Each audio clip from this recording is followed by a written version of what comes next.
A very good afternoon, friends, colleagues, and participants joining us from different parts of the world. On behalf of the Regional Resource Center for Asia and the Pacific, as the Asian Institute of Technology, I want to warmly welcome you to this webinar on leveraging adaptation tools for enhanced climate resilience. And thank you so much for taking time to join us this afternoon. Please feel very comfortable, and we encourage an open and interactive knowledge sharing session in this webinar. My name, Solomon Kofi Mensah.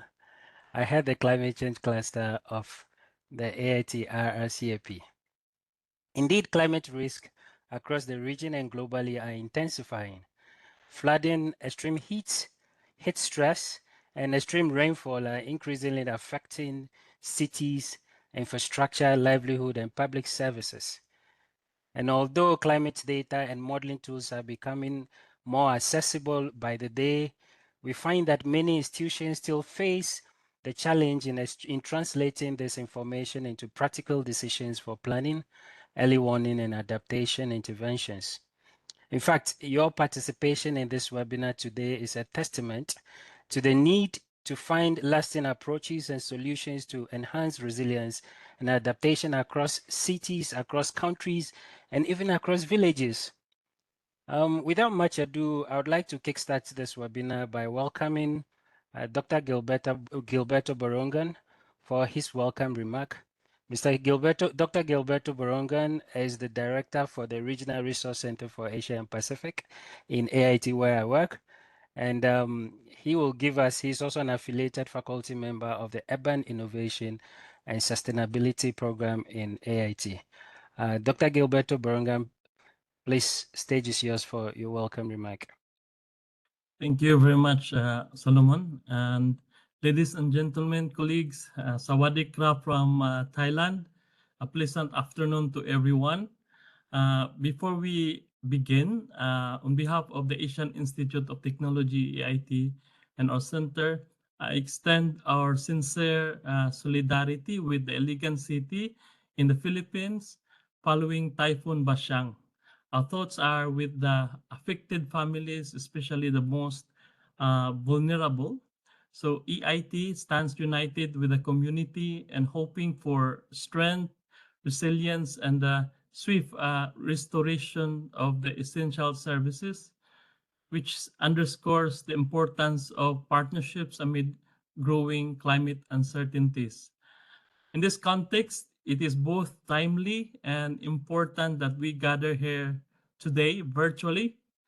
And on behalf of the Regional Resource Center for Asia and the Pacific at the Asian Institute of Technology here in Thailand, I am pleased to extend a warm welcome to all our resource speakers and also all participants attending this webinar on climate adaptation tools.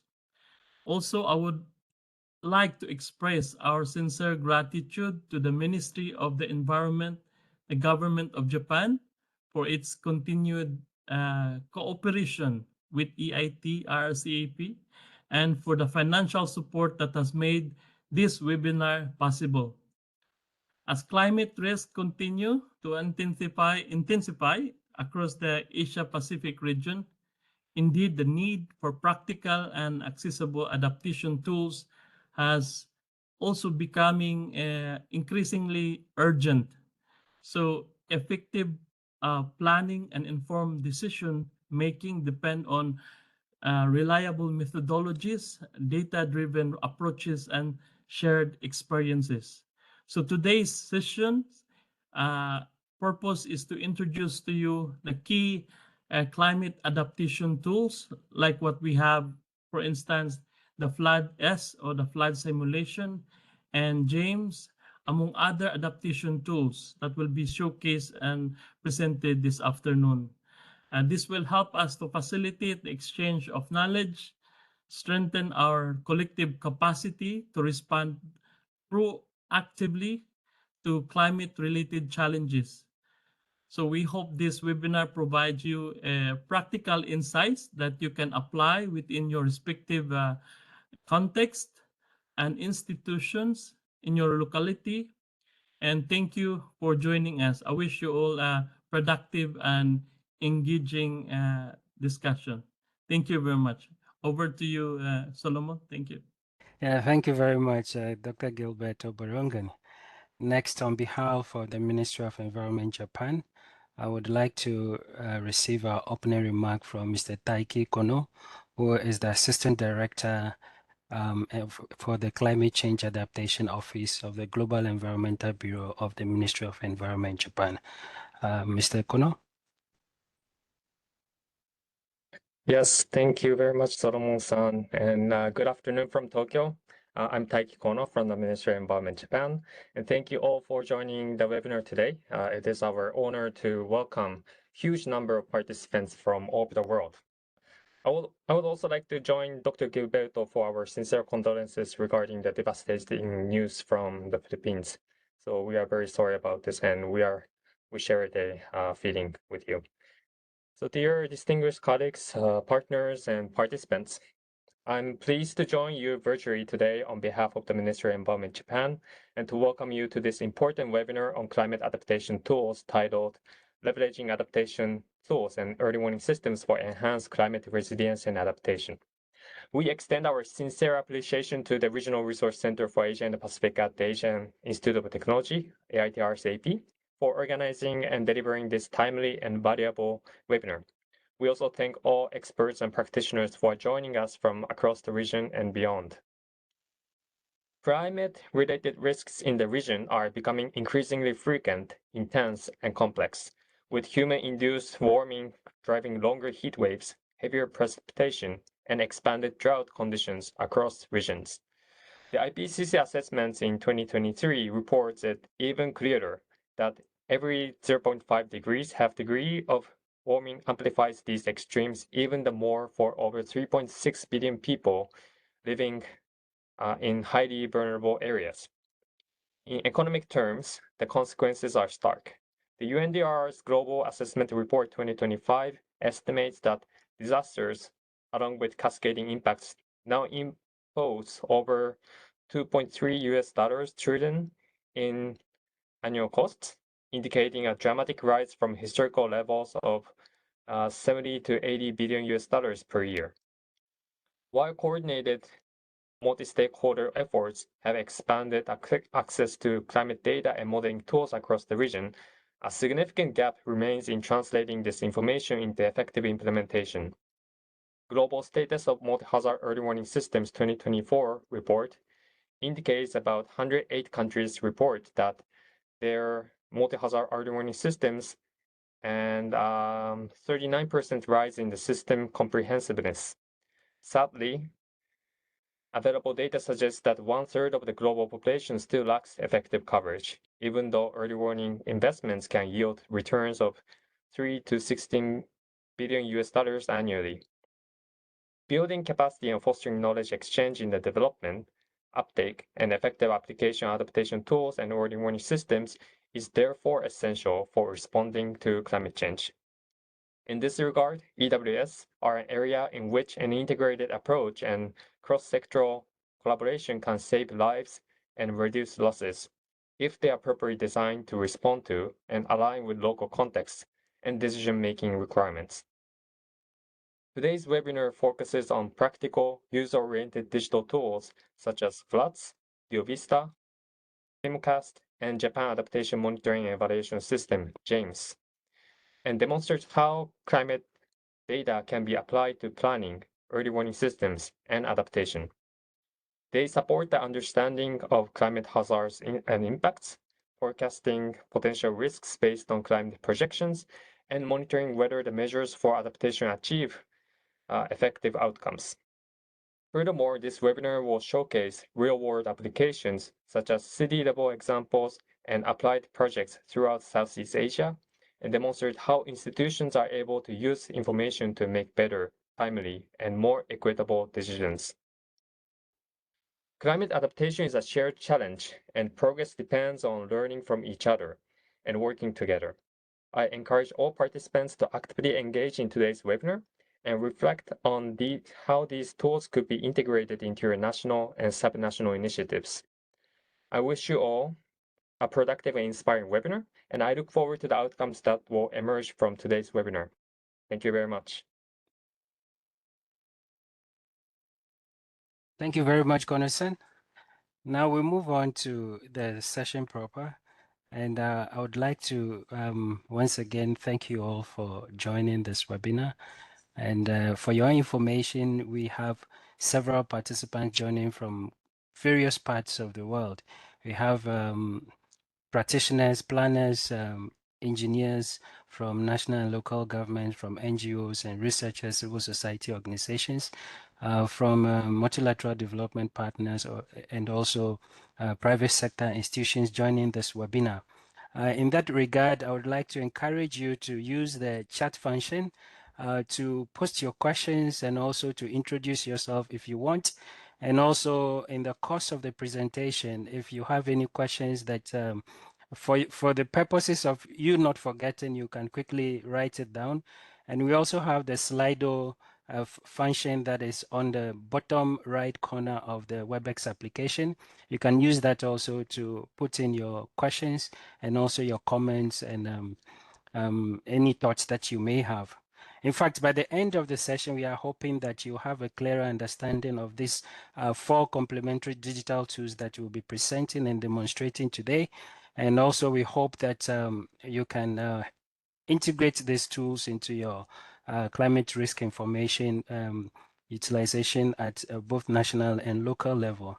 So without much ado, I would like to welcome my colleague who is with me here from the Regional Resource Center for Asia and Pacific, Ms. Nile Win. She's a Senior Program Officer of the Climate Change Cluster to provide us a presentation on the context of this webinar, looking at the climate risk and decision making in Asia and Pacific. Ms. Win, over to you.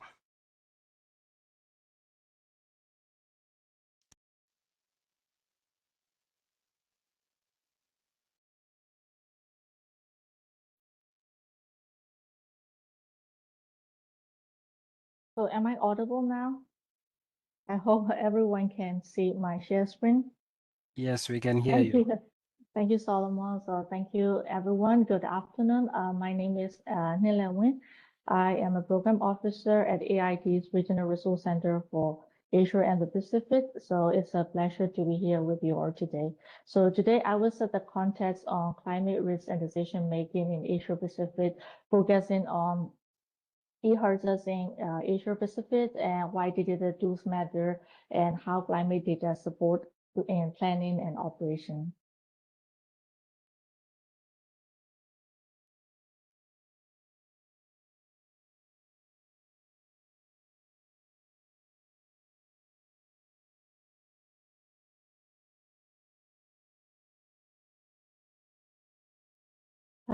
Bayasa, are you still there?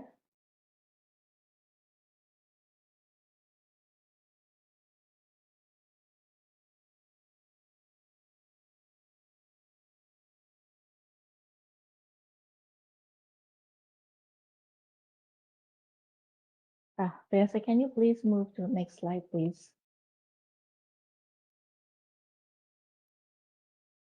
Okay, so sorry for our technical issues. So Asia Pacific is highly exposed to climate hazard due to several reasons, large population and also valuable assets concentrated in coastal zones, river basin, and fast-growing cities. So the region also faces multiple hazards such as monsoon, tropical cyclones, heat waves, droughts, and sea level rise as well. So, moreover, many economies rely on climate-sensitive sectors like agriculture, fishery, tourism, as well as energy. So, as a result, disaster losses continue to increase. Next slide, please. So in Asia Pacific, flooding is one of the most significant risks. So it occurs as a riverine flood, urban floods, and also coastal flooding. So at the same time, sea level rise threaten coastal communities, small island developing states, and delta regions. This leads to more frequent and more severe flooding and increasing economic losses. Next slide, please. Another hazard is heavy rainfall. It's one of the most frequent and damaging hazards in the region. So extreme rainfall events are more becoming shorter but more intense. So this is mainly due to monsoon intensification over short periods. Climate change is also altering monsoon patterns, making rainfall more intense and more erratic. And these changes lead to increasing in flood risks and landslides, especially in urban and mountainous areas. Next slide, please. So rising temperature are driving more frequent and more intense in Asia Pacific.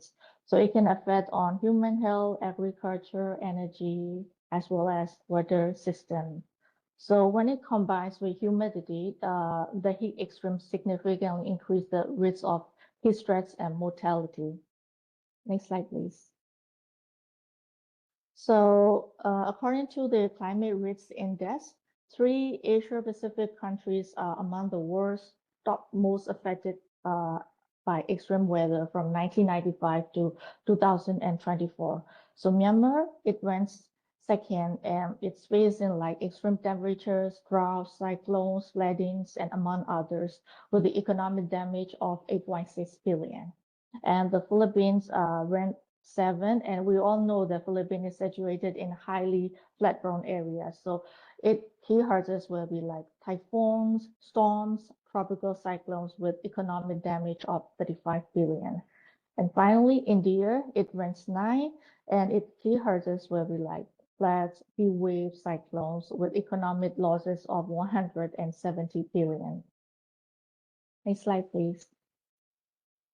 Looking at long-term disaster trends in Asia Pacific between 1970 to 2024, more than half of the disaster-affected population in the region are affected by floods. So in terms of fatalities, the leading cause will be earthquakes, storms, and floods.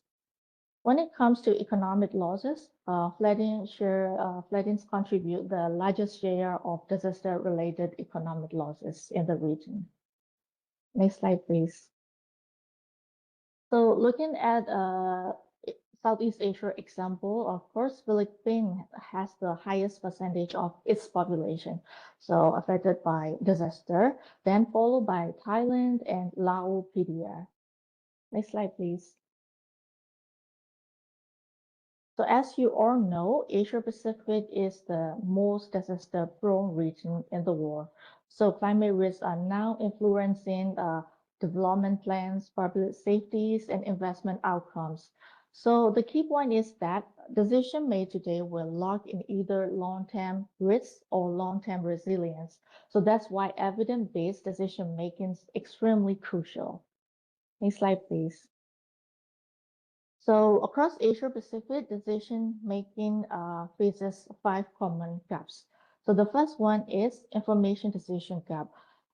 Sometimes the climate data is already there, but it's really fragmented and it's not ready for decision making process. And the second gap is capacity. So most of the institutions are lack of capacity to translate these available climate information into actionable decisions. And the third one is producer-user gap. Uh, Data producer and end users often work in silo, and there is a poor communication between them. And the fourth one is intention implementation gap. So adaptation plan is exit, but they are not fully implemented or tracked. And the last one is learning gap or missing monitoring, evaluation, and learning. So sometimes lessons from the past are not fully captured into decision-making process. Next slide, please. So this slide shows how digital tools can really support climate resilient decision in the region. So the first one is digital tools can really generate climate risk maps and future scenarios that can really identify the hotspots of climate hazards. So they support prioritization across urban, coastal, and sectoral plans. Overall, they strengthen national and local adaptation plans by using evidence instead of assumptions. And the next one is early system and preparedness. So digital tools enable real-time monitoring that can improve lead time for floods, cyclones, and any other uh, climate hazards. And they shift from hazard-based to impact-based EWS. And they also enable faster coordination and communication and responses among agencies. And the third one is climate smart investment decisions.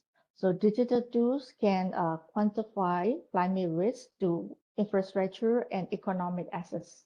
So they support cost-benefit analysis and the investment prioritization.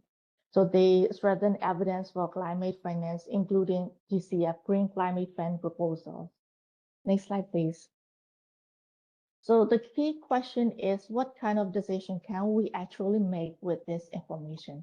So the first, urban planning and zoning, we can avoid new development project in high-risk flood areas, and we can identify where is the safe zone for city expansion in the future. So this can be supported by flood simulation tools. And for infrastructure design and standards, so climate information help us in designing the roads and drainage for future rainfall, and they can also protect important facilities like hospital. And in here, climate projection tools and flood forecasting tool can be used. And emergency preparedness and response, the information is supposed to issue early warning for climate hazards and pre-position emergency sublines. So in here, the relevant tools for this are climate projection tools and adaptation, monitoring, and evaluation system. So the last one is investment prioritizations. Decision maker can use this tool, and it's really helped to select high impact adaptation projects, and they track results and improve future actions. So this can be supported by climate projection tools and adaptation monitoring and evaluation system. Next slide, please. So today we will showcase several adaptation tools in this webinar. So FlatS, flood forecasting tools, James, Japan's adaptation monitoring and evaluation system, ClimoCast, climate projection tools, and DioVista flood simulation tools. So what do digital climate tools enable in practice? So these digital tools translate complex data into usable, rich information. For example, flood simulation tools like FloodS and DioVista can translate rainfall data and river data into flood extent and flood maps, so that can local official can easily understand this climate information. And they support evidence-based adaptation planning. James, adaptation monitoring evaluation and system, and ClimoCast, they allow planners to compare future scenarios to decide which area they need to invest for their upgrades of drainage system or nature-based solutions.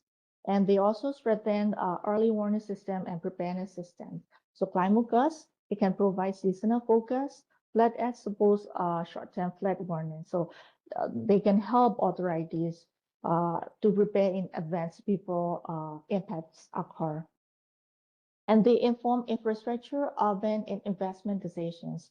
The flood forecasting tool and flood simulation tools like DioVista and FlatS is used to prioritize high-risk areas for infrastructure investment and to assess which projects deliver the greater risk reduction. Next slide, please. The digital tools can really support EWS and its forecasting. So integrating monitoring, forecasting, and communication into EWS are really crucial to minimize the impacts from climate hazards. So digital EWS improve forecasting, the accuracy, provides time for preparedness and response, and also links directly to decision makers at national and local level. So a clear example is tropical cyclone Mokur in May 2023, which affected coastal Bangladesh and Myanmar. An early warning issued by national and regional agencies enabled timely evacuation from low-lying and high-risk area. As a result, fatalities were reduced despite the storm severity. Next slide, please. Another thing is multi-hazard early warning systems are also important. So with just 24 hours notice, disaster losses can be reduced up to 30%. So countries with limited multi-hazard early warning system have disaster-related mortality ratio 6 times higher than those with comprehensive coverage. So this showed that early warning system for all are a main component of disaster risk reduction. Next slide, please. So to summarize, the climate risks in the region are keep increasing, interconnected, and it's really costly. So decision makers, they need clear climate information that is usable, creditable, and timely.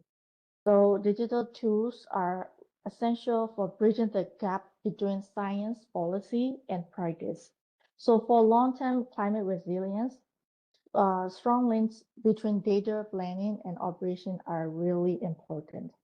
So with this context, the next section will demonstrate how specific climate and flood tools translate into real planning and operational decisions. So thank you very much. Thank you, Ms. Wynne. Indeed, Over to you, Tom. yeah, thank you very much. Indeed, climate hazards do not come in a very small and lowly form. They come dressed in very expensive suits, and it has implications for livelihood and also finance as well. Now, let's do a little bit of a deep dive into the tools itself. Before I give the floor to my colleague, Dr. Julius Jimenez, to present on the Flat Earth and ClimoCast, I would like to encourage you to get interactive. If you have questions after this presentation, we will take some time to address any questions that you have. Then the next presentation, we have few minutes for questions and answers. Then the next one, then at the end of it all, we can open maybe 10 to 15 minutes for questions and answers and interactions as well. Now, the next speaker, Dr. Julius Jimenez, is a professional agricultural and biosystems engineer and a faculty researcher at the Mariano Marcos State University in the Philippines. His work focuses on applying geospatial and hydrological tools to support climate adaptation and flood risk assessment. He will present Flat Earth for local scale flood risk assessment, including tool functionalities as well as rainfall to flood mapping and city-level applications for planning and preparedness. He will also demonstrate the ClimoCast for climate projection and scenario analysis, highlighting how downscaled climate information can support long-term planning, infrastructure design, and vulnerability assessment. I would like to give the floor to you, Dr. Julius Jimenez. Over Thank to you you, for that. Julius. Yeah, thank you so much, my colleague, Sir Huno. This time, I would like to thank everyone for participating in this webinar, which is very appreciable. Now, it's my turn to have an introductions to some of the adaptation tools, mainly for the two tools that previously introduced, which is FloodS and ClimoCast, wherein in this presentations, we'll have a big background of climate extremes of what it can do to us. And then after that, we're going to deep dive with FloodS, which is an interactive web tool for flood simulations. The second is the ClimoCast, which is a CMIP6 climate projection tool.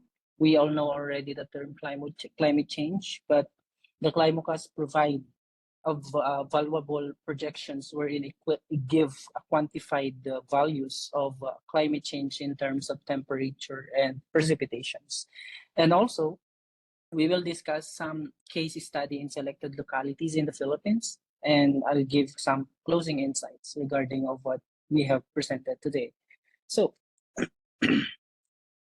even the international community, to name the IPCC, recognize the increasing flood events because of this increasing global warming. And according to the reports, the IPCC reinforced the needs for more investment in flood resilience because of this increasing casualties, not only in human lives, but also for the economic losses, but in different affected sectors, for example, in agriculture and even in the environment. So to add up with what it is presented a while back, this is the whole global projections of what the population at risk in terms of floodings. So the top 5 from these countries is from the Southeast Asians, which is to name. Top 2 is the Bangladesh, top 3 is Vietnam, and top 5 is Myanmar. In the Southeast Asia, top 7 is Cambodia, top 8 is Laos, top 11 is Thailand, and top 16 is the Philippines. Okay. So for this, there is a projected losses impact of climate change by the Asian Development Bank, which is 50% of rice field will be lost due to climate change. There is a projected 58 billions of loss in terms of reef-related fisheries in the Southeast Asia.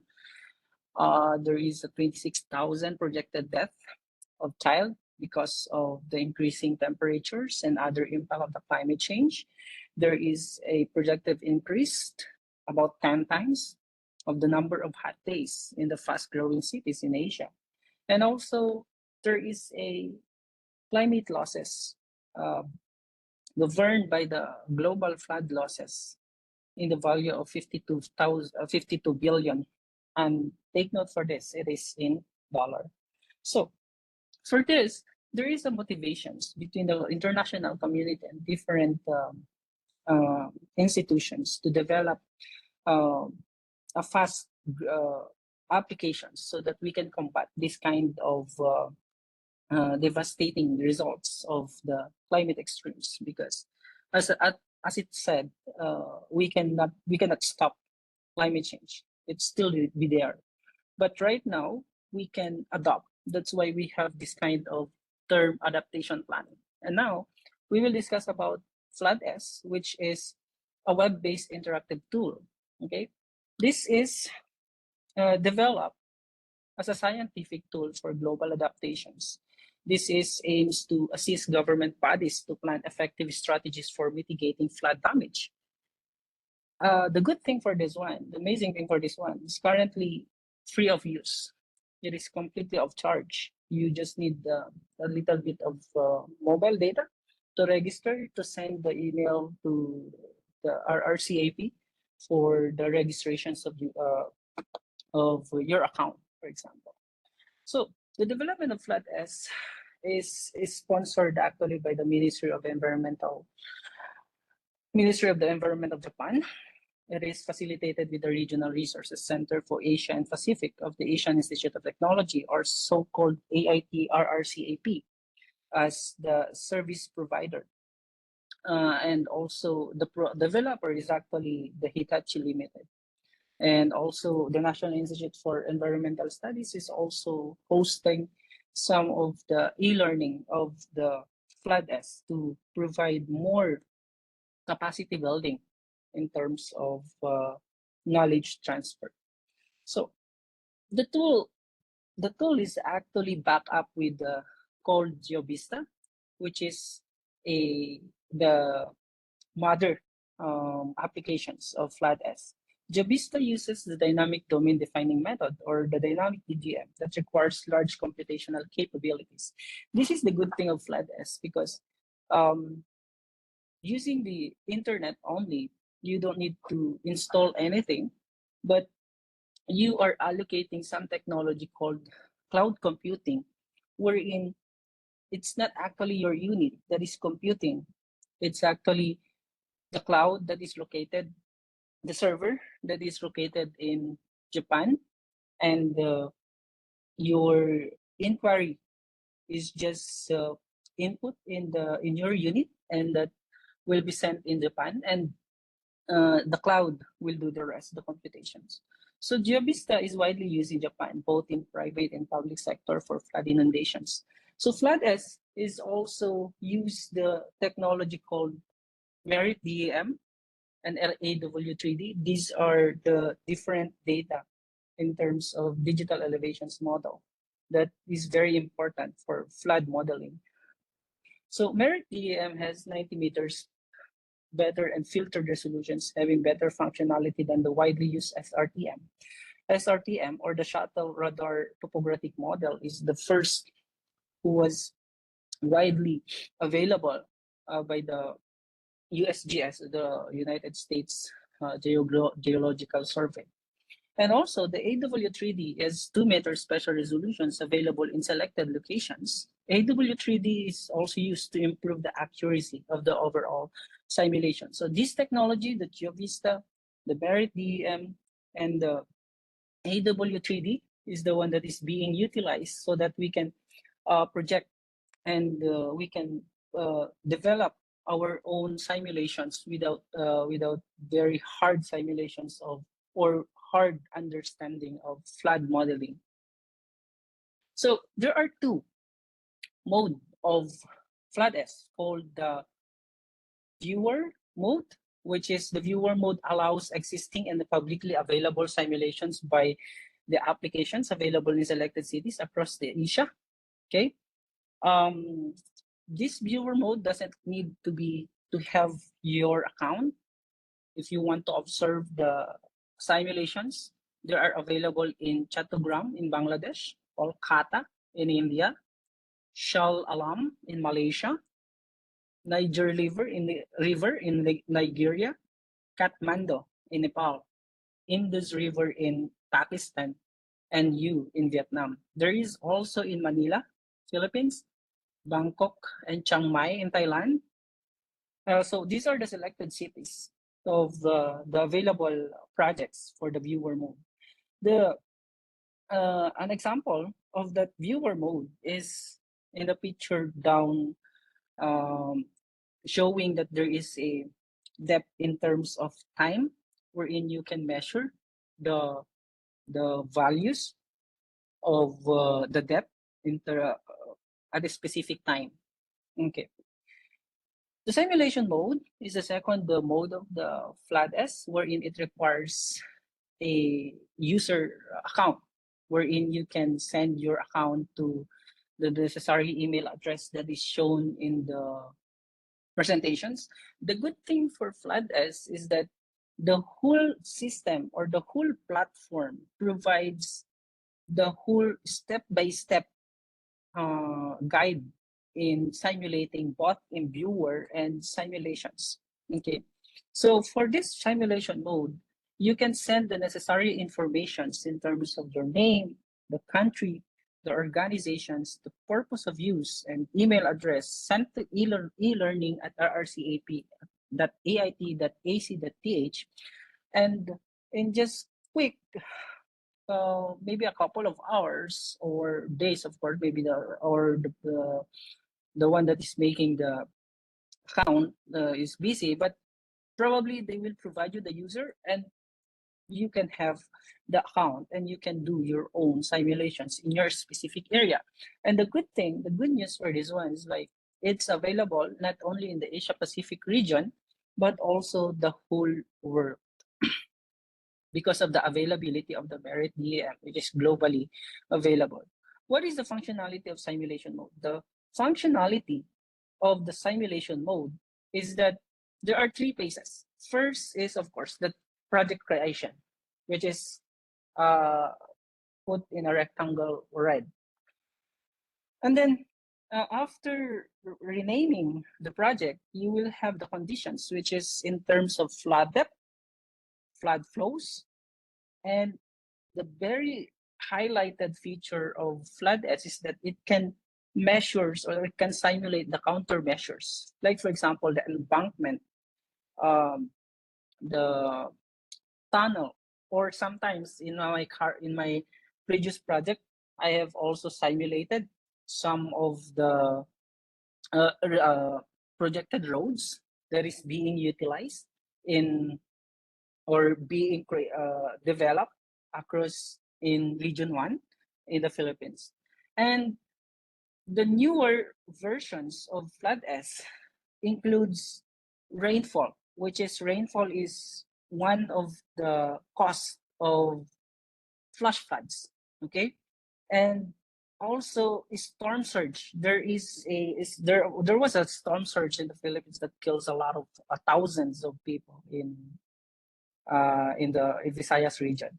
So they have included this one. The good thing is that during our training in different side of the Asia Pacific, there is a need of storm surge. So that's why in the second version, they include the storm surge to cater really the different stakeholders, simulators, which is the local government unit, the district, or the municipalities and cities across the Asia and Pacific regions or across the globe. And it can also, from these conditions, it can provide the simulations in terms of visualized flood depth and also the depth over time. At the end of this video, at the end of this presentations, I will give you a sample of the simulations in Tacloban. Okay.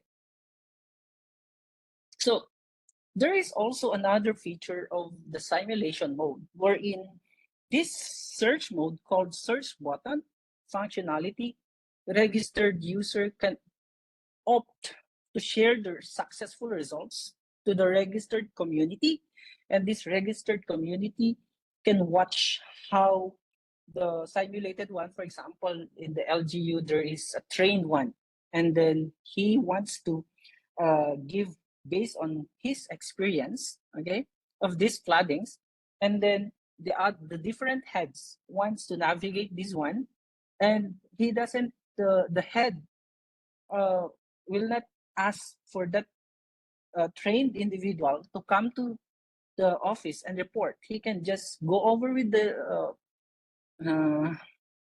website, go with the flood S, and then watch according to what have done by the trained individual.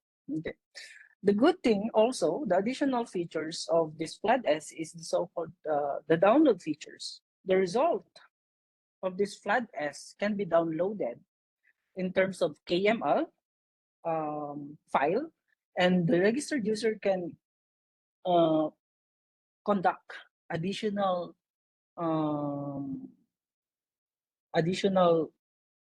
operations, like for example that one that I am showing you right now, which is I put the result into Google Earth Pro, which is now, it is also available in the web, not only in the application. You don't need to download the applications, you can work directly to the web. So what happens, like the Google Earth Pro, you can already identify the communities, the urban areas, the saturated areas, and from that saturated area you can already project where are the vulnerable or the danger zone, for example, that I will present it later. So that is the good thing of download. You can also play it with the different GIS software like QGIS and ArcGIS, which is I am doing already, and I am trying to compute for the area of the depth, the specific depth, for example, and where is the area of the danger zone, for example, the safe zone for this specific simulations, So before I go to the specific or case study, I would like to make discussions of what the flood is doing so that we can realize how heavy the computations and how important this flood is. So actually, flood model is very heavy. Flood model is a very sophisticated one.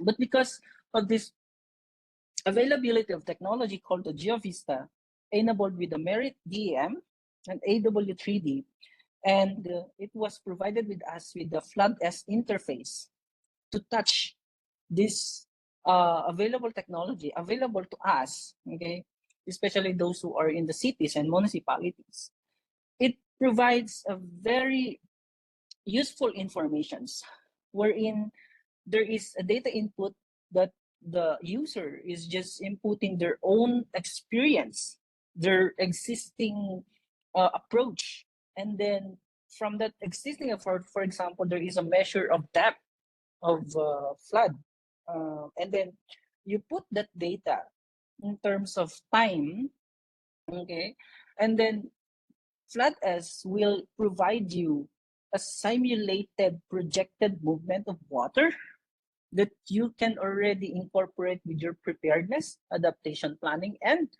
the good thing is also in response, okay?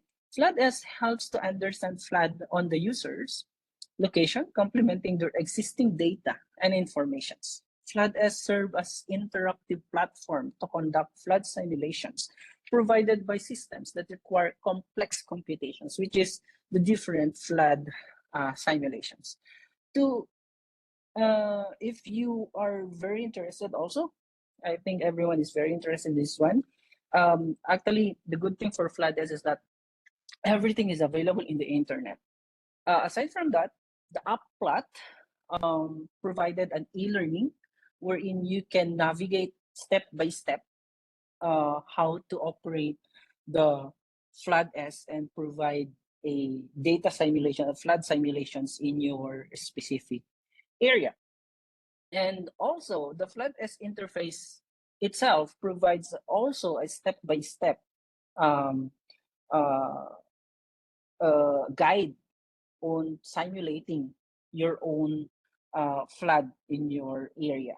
Okay, so second tool is called ClimoCast. The main concept is climate projection for all. We deliver latest climate projections for everyone. So it is quick and easy. It is just need two, okay? Only two steps. First is the area setting. Area setting is just choosing the country, then the region, and also the district or municipalities. After that, the second one is choosing the scenario wherein there are four, the SSP 126, 245, 370, and 585, which is low, medium, high, and very high. These are now the new correspond to the CMIP 6. The climate model also, there are 10 models that has been placed here. The best advice from the developer of this is to take the average. But for those who are specifically know a climate model, they can choose the specific model that they want. For example, there is a model in Japan that developed their own SSIP. Okay, the variable is temperature and rainfall. Okay, the period can be yearly or decadal, and the good thing is like it can be from January, February up to December, and the calculations, there are two available. It's a ratio and the difference. I'm using the difference. So this is a sample of the simulated one, which is it provides from 1980s. You can see the projections of the increase in temperature. This is an example in Iligan City. So you can see here that SSP 585 has the most inclined one, the increased one. Okay, you can see here that there is a CSV download. You can actually specifically download it. Okay, so yeah, okay, so the same with the FloodS. ClimoCast has also available step-by-step tutorial. Okay, that is available for this time. It is available in YouTube that you can take it from this slide. Okay, so for this to illustrate more, we have conducted a study called Municipal Level Flood Vulnerability, Extent, and Depth Assessment using validated high-resolution satellite data and interactive web-based flood tool. Okay, so what happens like the study area is located in the northern part of the Philippines, named Pawai. Okay, Pawai is the municipality where the Poway Church is located, and there is also Poway Sanchez. Means that there is a high tourist activities and also other activities, economic activities. But during peak seasons, this is a challenge. Even the Poway Church are not able to hide from the reality of flooding. Okay, we are always flooding. I am a native in Poway, and you can see that there is a very, very high frequency of floodings in the area, as it was indicated by the Department of Science and Technology. So what we have been determined is like the good thing for this adaptation tools is that it doesn't replace the approach that we are doing. So you can see here that this flood in the left side is retrieved from the Department of Science and Technology, NOAA. And the graph is extracted from the ClimoCast. You can see here that the municipality is exposed to flooding yearly because of the increasing. You can see that June, July, August has increasing rainfall, and throughout the year there is increasing temperature. The municipality revealed has more intense rainfall during the peak period between June to August, and also this shows that the municipality will face more drastic flooding in the following years, because this is a projections actually.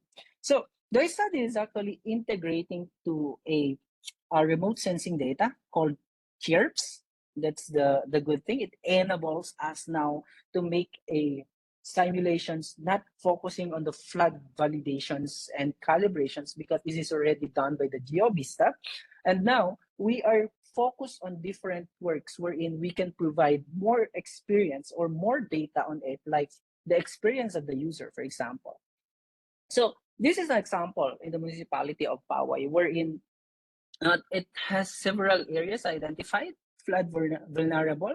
The communities are highly at risk during extreme flooding, especially in the downstream. The downstream is nearest in the ocean. The left side of this photo is already the, let's say, Philippine Southeast or Southeast Asia Sea, or the Philippine Sea. They said Philippine Sea. So this watershed is actually draining in this ocean, and you can see here that there is a community, and you can see that based on the simulations of the flood S, this is already exposed, vulnerable to floodings, and there is a high about more than 3 meters that this area. And fortunately, this area is agricultural, although there is no community on this. The agricultural area, the agricultural production is all mostly affected in this area. And based on my research, there are millions, billions of lost in agriculture during floodings. Okay, there is also another simulations wherein the left simulations have no countermeasures. This is the same with what I have provided you in the previous slide. So, and then after that, I put a detention pond here in the middle, because I have identified here as a area wherein there is no residential, and it is the flow of the water is going up to here. And you can see here in the second picture at the right, increases the depth, turns into yellow from blue. But you can see the movement of water from the graph. From this picture, in the left picture, graph turns to be significantly reduced, that allowing the community from the downstream to respond, giving time for them to leave the area immediately. Or also, this detention pond is also very important that they can use it later on, because the area is a 6 months rainfall season and 6 months dry.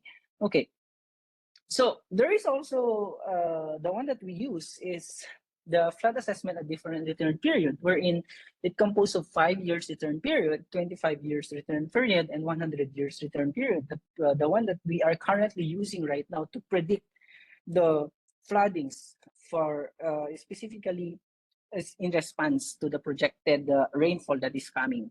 And there is also the good thing for flooders is like they incorporated some of the projections of rainfall wherein they incorporated the SSP 5.8. Okay, so you can see here that there is an increasing danger zone and decreasing safe zone. Okay, as indicated in the 0.10 below, it's decreasing from 5 years to 100 years. It is decreasing. Okay, and the same with the above 5.0, which is a little bit very, very dangerous already, which is it increases from 31 up to 65. The very alarming is that from SSP 5.8 flooding, it increases up to 537 hectares.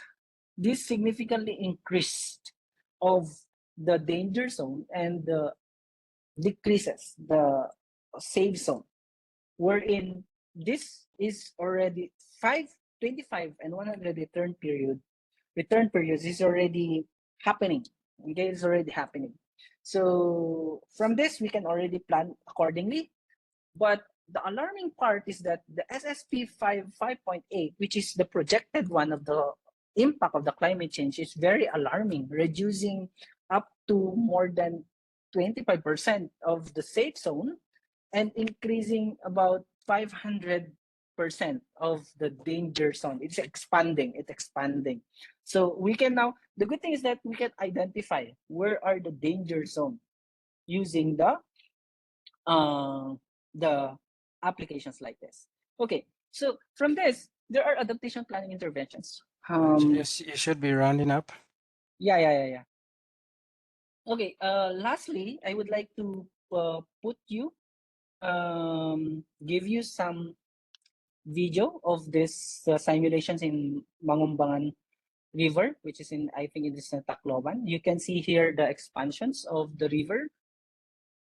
Yeah, of the floodings in terms of, so the thing is like there is no river here, okay?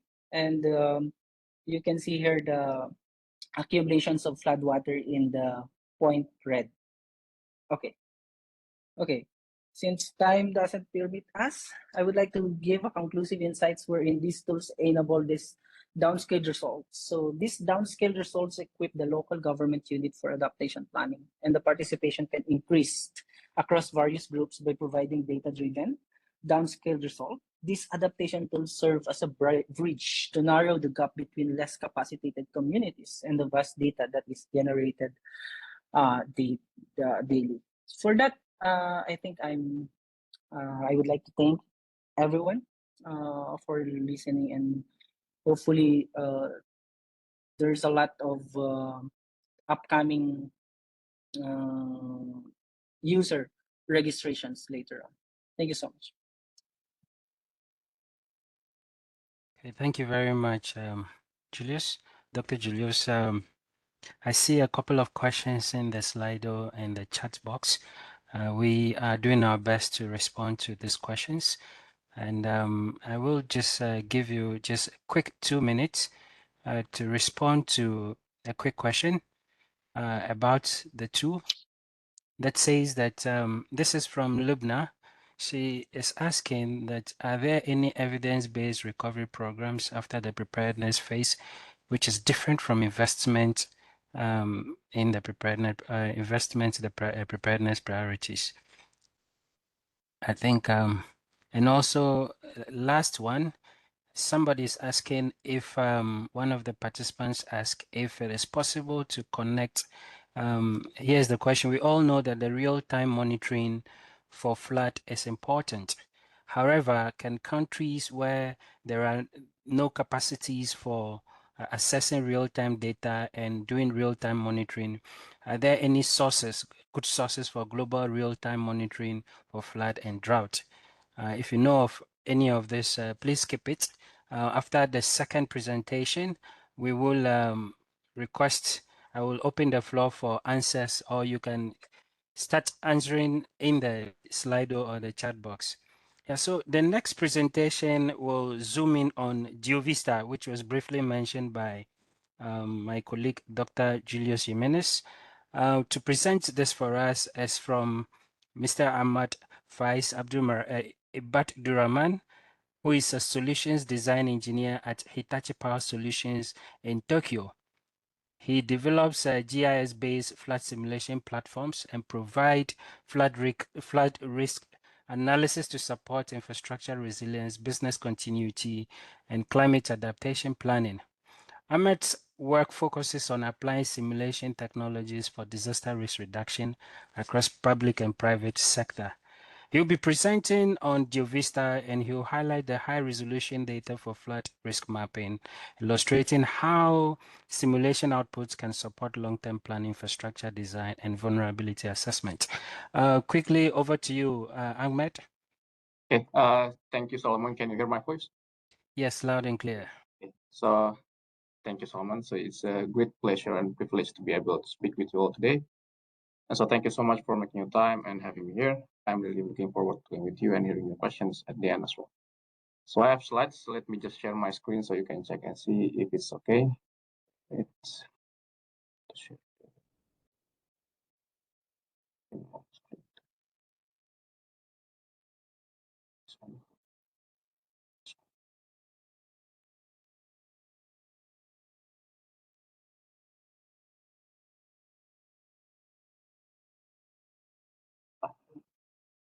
Can you see my slides right now?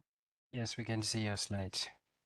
Thank you very much. So let me just start my presentation. So I am connecting through from Tokyo today in Japan. My name is Ahmad Faiz Budraman, and I'm working for Hitachi Power Solutions. And I am solution design engineer managing and developing a software called DioVista together with my team in Tokyo. And it is a visualization and analysis tool designed to support flood-related decision making. And other than developing and managing the software itself, we also provide risk analysis service for business continuity plan, of course, by using software with the DioVista. So for today, mainly I will talk about DioVista, what it is and its purpose, how to make it works, and what kind of implementation that it can support. And in the middle of presentation, I will do a live demonstration to showcase a little glimpse of DioVista features using the material from our annual hands-on seminar held in Tokyo every summer. So let's go to the next slide. So the software started with just tools to visualize flood, which we call DioVista Flood. We started to release it in 2006. And then we made tool to complement DioVista Flood, which is called DioVista Storm. And it's a tool to visualize rainfall clouds, as well as a more comprehensive viewer software for simulation results by DioVista Flood. And in recent years, we also developed DioVista Dams, which is a tool to support dam operational by providing an AI-supported inflow prediction, as well as discharge planning. And using all the software above, we also provide services from the slide change.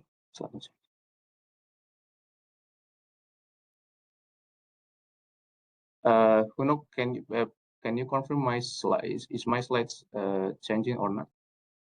No, it hasn't changed yet. It's still on DioVista Flood 2026, 2024, and 2022. Okay. Yes, changing now. Changing. Okay, thank you very much. So yeah, using all the software above, we also provide services around Japan, both for the public and private sector. And today I will just talk about the first one, about DioVista Flood, and the rest can be a topic for another day, or maybe a Q&A section if anyone interested. So DioVista Flood was developed to focus on one thing, which is obvious, which is flood. And flooding is one of the most visible impacts of climate change. And in recent years, floods have been more frequent and more severe. Just last November last year, major flooding affected multiple countries in Southeast Asia. I think with Typhoon Sinyar, including Indonesia, my home country, also Thailand, and also Malaysia. In many places today, flooding is no longer a question of if, but when. The real challenge is not predicting that floods will occur, instead it is understanding where the risk is highest, how severe it will be, and who will be affected first, and also how to communicate the results to stakeholders and also the citizens. And without this understanding, decisions are delayed, resources are mislocated, and people are put at unnecessary risk. And to understand the flood risk, the first thing is to understand what kind of input parameters that might contribute. And some of the examples here, I show you here, this is the terrain, the geometry, rainfall, runoff, and also land use data. And each data set contributes to different piece of the story. And there is much more data that is needed, but I will just showcase you the example of these 5 data later. So when these inputs are combined, the next question is how to turn this data into a clear, shared, and actionable insight. And this is where DioVista Floods comes in. So DioVista Floods integrates this kind of multiple types of input data into a visualization of the floods. So it's a visualization-centric flood analysis platform. And it connects 3 domains into one environment, so numerical simulation results, high-resolution spatial data, and also human decision-making. So within a single interface, users can view river behavior, as you can see here. And this is the you can also observe the inundation extent and length, and also inspect the cross-section of the river, and also the longitudinal profiles of the river. And also in here, at the bottom, you can control time and animation of the simulation results to the second unit. And I will show later in the demonstration. So it's a visualization analysis tool designed to help people see the flood risk, not just calculate it. So its role is to bridge critical gap and the gap between the complex hydraulic models and real-world decisions. And basically, DioVista Floods brings several essential questions into one shared view. And where does the water go? How deep does it become? And which areas and sites are affected? And DioVista basically mainly this for engineers, but it's not only for engineers. It is designed to so planners, officials in the government, and all the stakeholders, including the citizen, can see the same results and discuss the same reality. So when everyone, engineers, planners, and the citizens can see the same picture, meaningful discussion and action become possible. And here you can see an example of DioVista simulation results. This result is generated by the viewer software, DioVista Storm. So instead of static map, we can observe how floodwater overflows from river and spreads into the surrounding areas over time, and where the water accumulates. So the behavior of the water reflects the underlying terrain, showing how elevation controls where water accumulates and where it flows. So this kind of visualization helps decision makers move beyond abstract numbers and understand floods as a dynamic process. So this also makes simulation results easier to interpret and easier to explain, especially during planning discussion and seminar or maybe workshops. And next one. So DioVista integrates multiple data layers required for flood simulation, which I mentioned before: the terrain, river geometry, rainfall, runoff, land use, and any other data. But how DioVista brings these data sets together into a unified spatial and visual environment. So this integration allows users to move seamlessly from inputs to results without switching the tools. But yeah, not all the data types tell the same story. DioVista is an analysis and visualization engine, so the other factor to get more accurate simulations results depend on the data itself.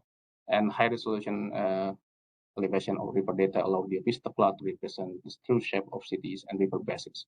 And this level of detail makes critical difference. It allows us to distinguish between the shallow and dangerous flooding, temporary pooling, and long-lasting inundation, as well as the low-impact areas versus high consequences areas. So without these resolutions, flood maps remain too rough to support real decisions. So I will show you one by one of the input data example.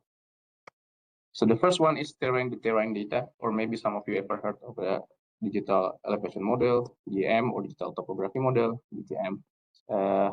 As you can see here, flood risk is never uniform, even within the same city. Small differences in elevation, sometimes only a few tens of centimeters, can completely change the flood behavior. So on the left, you can see the lower resolutions data smooth out this difference.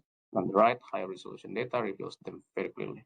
And this is the difference between knowing that an area floods and knowing which street flood first. And in DioVista, we equipped the software with high resolution DEM for the entire Japan, with much higher resolutions in Tokyo metro area and some of the metropolitan area. And it is also feasible if anyone wants to put their country high resolution DEM into DioVista. And the next one is the river cross section. As you can see, the left one is the actual river cross section regarded from the government body. And the actual cross section from direct measurement gives more accurate river geometry.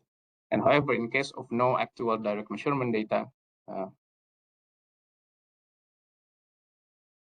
direct measurement data.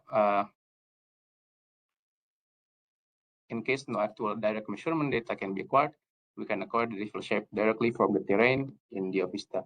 And as you can see at the middle of the, as you can see in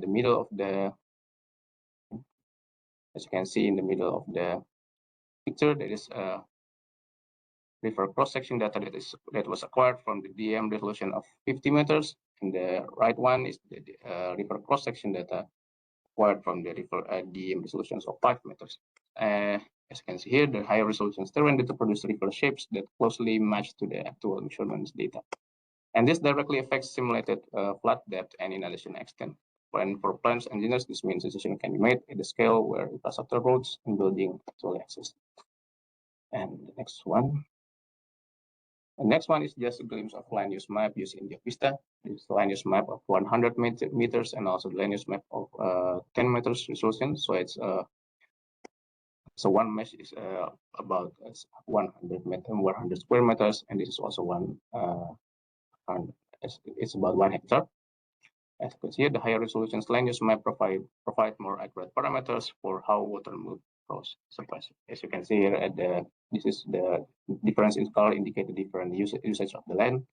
And in DioVista, you can change the parameters of each colors by using the setting and tools. Okay. The next one is the rainfall data. So DioVista can also incorporate detailed rainfall data, including time series scenarios, and this allows users to simulate intense rainfall events and understand how rivers and floodplains respond over time. It is especially important for analyzing extreme events that exceed historical experience. User can import data in two ways. This is the left one. You can see the left one is the rainfall scenario. You can input this directly into DioVista using the NetCDF format. And in the right, you can see the time versus the rainfall versus the time series format. You can import this using the CSV file. And by using this, user can immediately visualize and trace how simulation inputs leads to inundation results. And first one is rainfall intensity over times. And the next one I'll show you is the automated runoff model. So in DioVista, if you do the simulation using the rainfall, you can activate the basin analysis. You can activate the basin analysis, and this green line here is actually the runoff line, which is for each runoff line there is three layer here: the surface, saturated layer, and also the unsaturated layer, which the parameters can be set in DioVista. As you can see here, DioVista simulates how rainfall infiltrates soil, flows across surfaces, and eventually enters the rivers using multi-layer runoff model. And with higher resolutions terrain, basin boundaries and flow path are represented more accurately, improving overall flood prediction. Next, so this is the imagery of how integrated simulation from rainfall to inundation performed in DioVista. So DioVista connects rainfall, runoff, river flow, and inundation into one continuous simulation chain. So rainfall, runoff, river flow, and inundation are simulated as one connected system. And this allows users to follow the full story of a flood, from rainfall in the basin to overflow in the city. And this integration allows users to understand the cause and effects, diagnose why certain areas flood, and also test alternative assumptions. So DioVista therefore functions as a system-level decision support tools and not just as a visualization viewer. So now I will do a live demonstration on how to use DioVista Flood for simulations. So this is the project or the simulation that I will show you is the same as the material that we use in DioVista hands-on seminar held annually in Tokyo and several places around Japan. And it's based on a real typhoon phenomenon that is happened in July 2020 in one of the area in Japan. So the first one, I will show you the simplest one.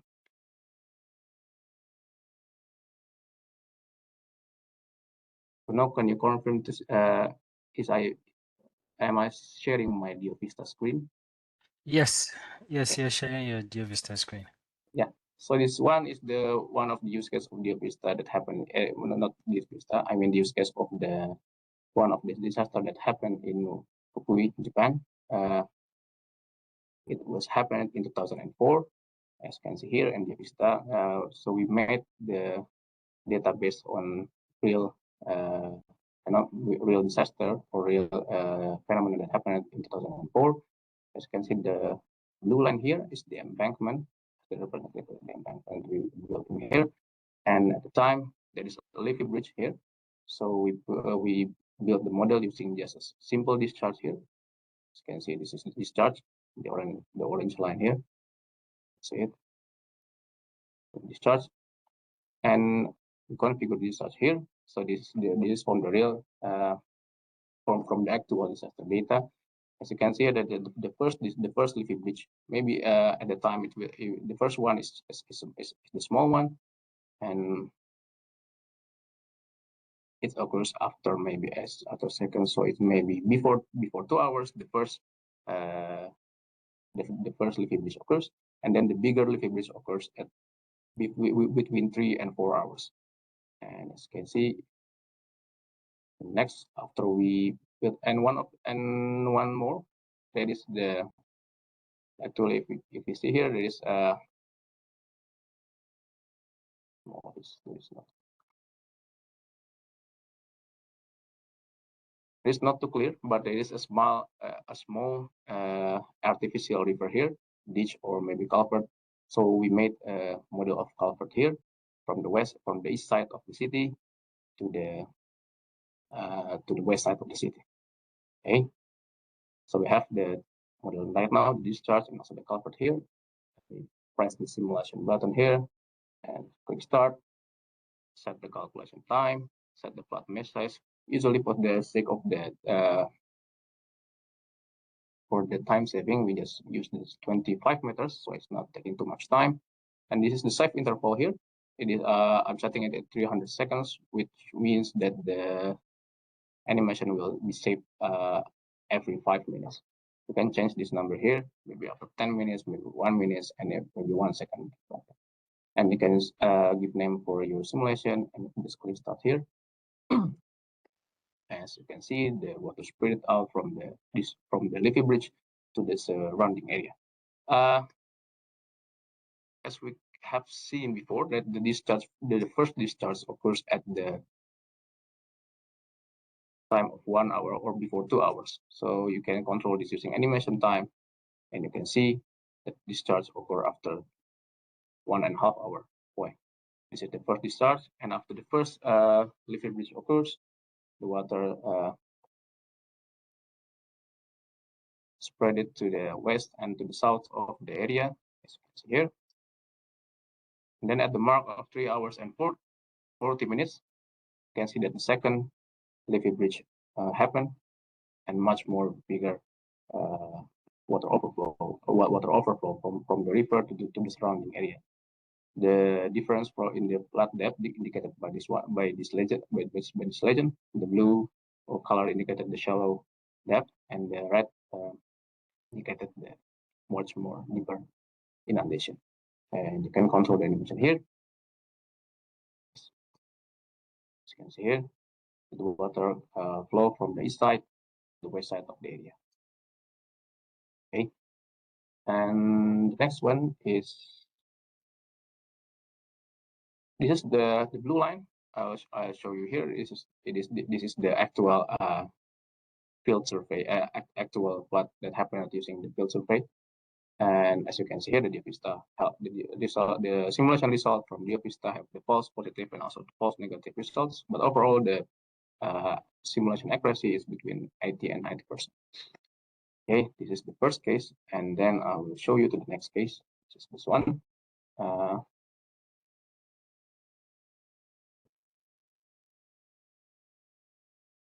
will show you one by one. I will show you from the start how to make the river and also the dam and things. So let us change the map to maybe and you can also change the map from the Japanese.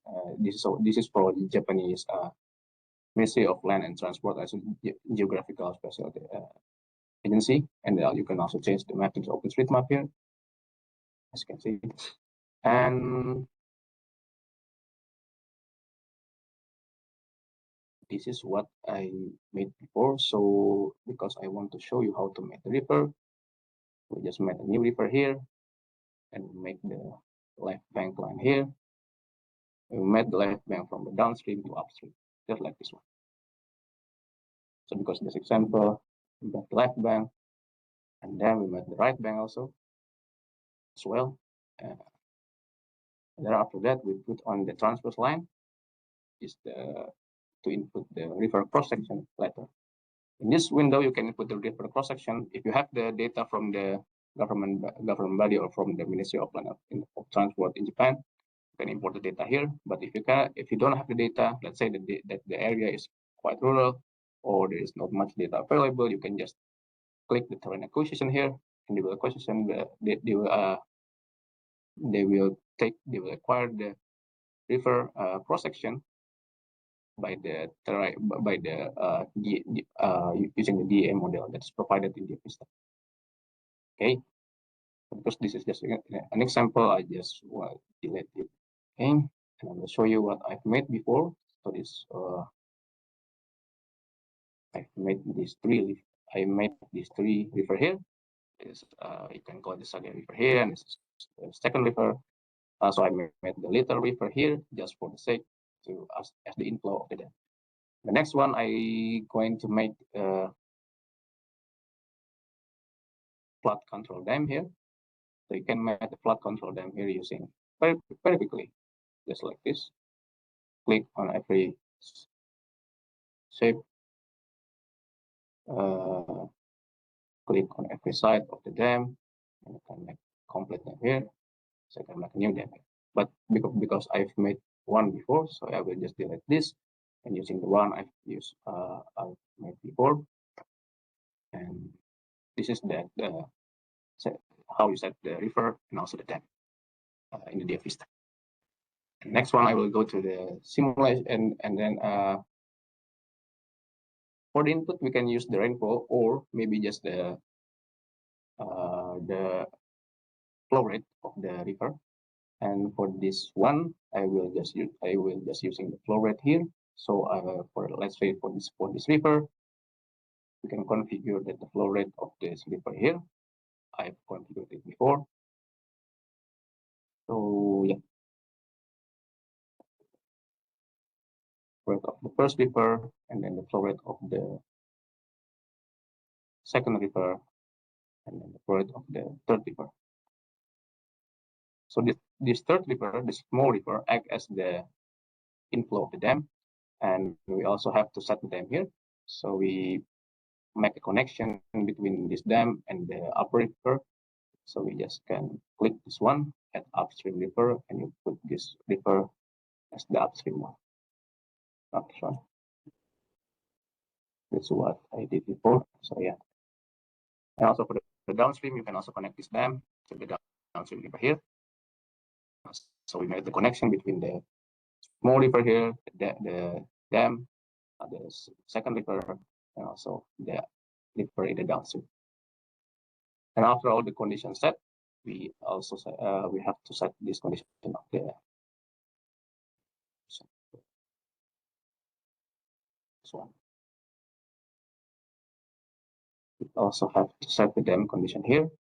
So we set the lowest water level of dam to this one, to what was the elevation level, highest water level. Also we can set it here, initial water level here, and for the storage and water level formula, you can set it here. So the lowest water level is when the dam is empty, and the highest water level is when the dam is full.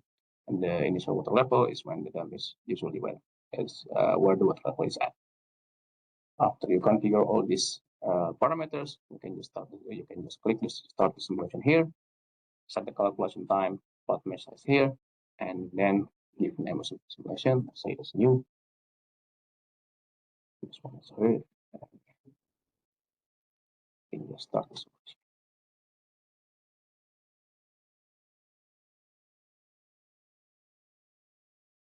So as you can see here, that the dam capacity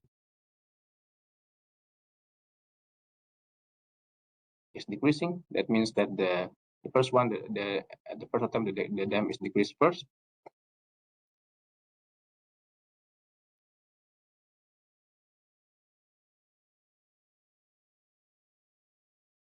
And then the info came and the dam storage capacity increased.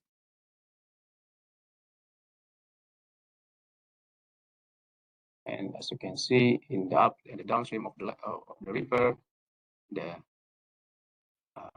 inundation water start overflowing the surrounding area, spreading from the.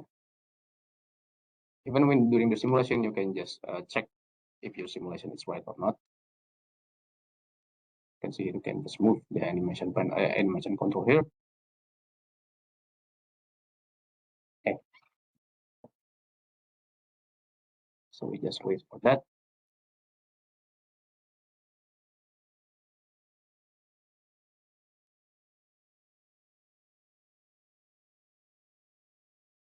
And in the meantime, you can also check how the cross-section view of the river.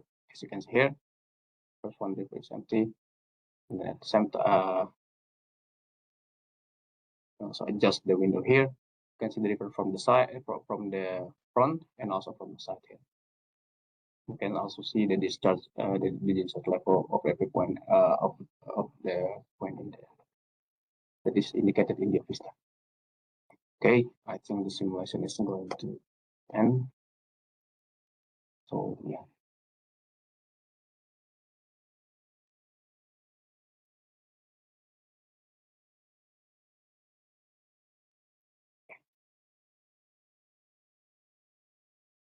So as you can see here that the first water come out from the river, in under the surrounding area, and then it goes back to the river. Yeah. So like this, you can simulate flood phenomena in DioVista using the river model, also dam model. And what I have to show you is the runoff model here.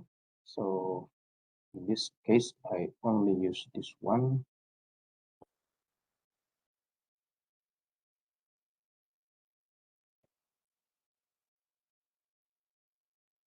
So let's say that we have an input for the rainfall scenario. So if we zoom out, you can see that the blue square here, it is indicated the rainfall scenario, which can be imported directly from the file, from the folder that you have prepared before. And in this case, the parameter is just this long river here, and then the rainfall scenario here. So using these two, I will start the new simulation here. So basin resolution is 100 meters, and flood mesh size 25 meters and 48 hours. And it's there.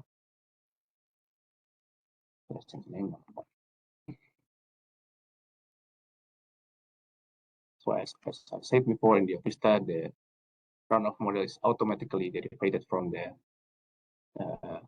digital elevation model. So it's searching and building a right model. Using the hydraulic principle, build a runoff model to the surrounding area. Maybe taking time, but once it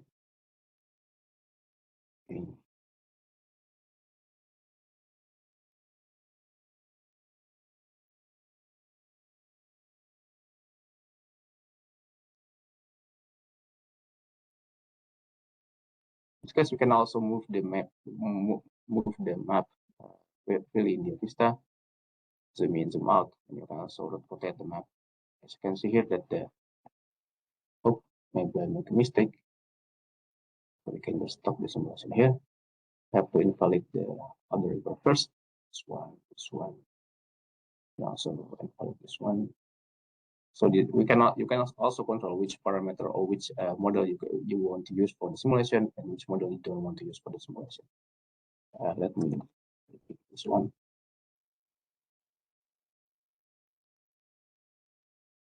So I think it's much more faster because we only use one river here. And as you can see here that the runoff model is draft directly from the DAM, digital elevation model here. As you can see that this is the green line and also the blue line here, indicated the water path until it flow down to the river.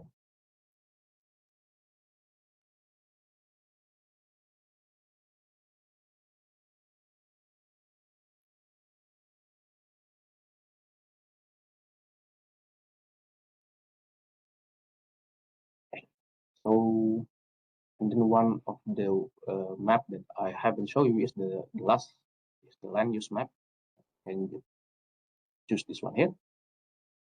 This is for the 100 meters of land use map. This is a rural area of Japan. As you can see here, the different colors indicate different land use.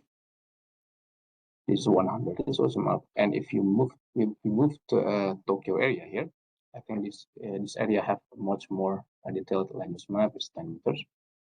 And you have to zoom in if you want to see. Land use map is about 10 meters.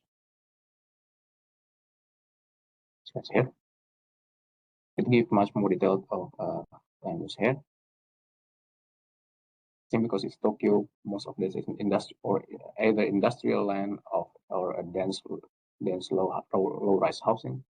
This area, and this is the industrial land. This is water body, and some of the greenery space from the river, and also greenery space also park here. Okay, I think. Okay. For the demonstration, I think I answered those slides like. Yeah. Thank you very much, Ahmed. In fact, I understand live demonstrations can stretch out a little bit. Yeah. No problem.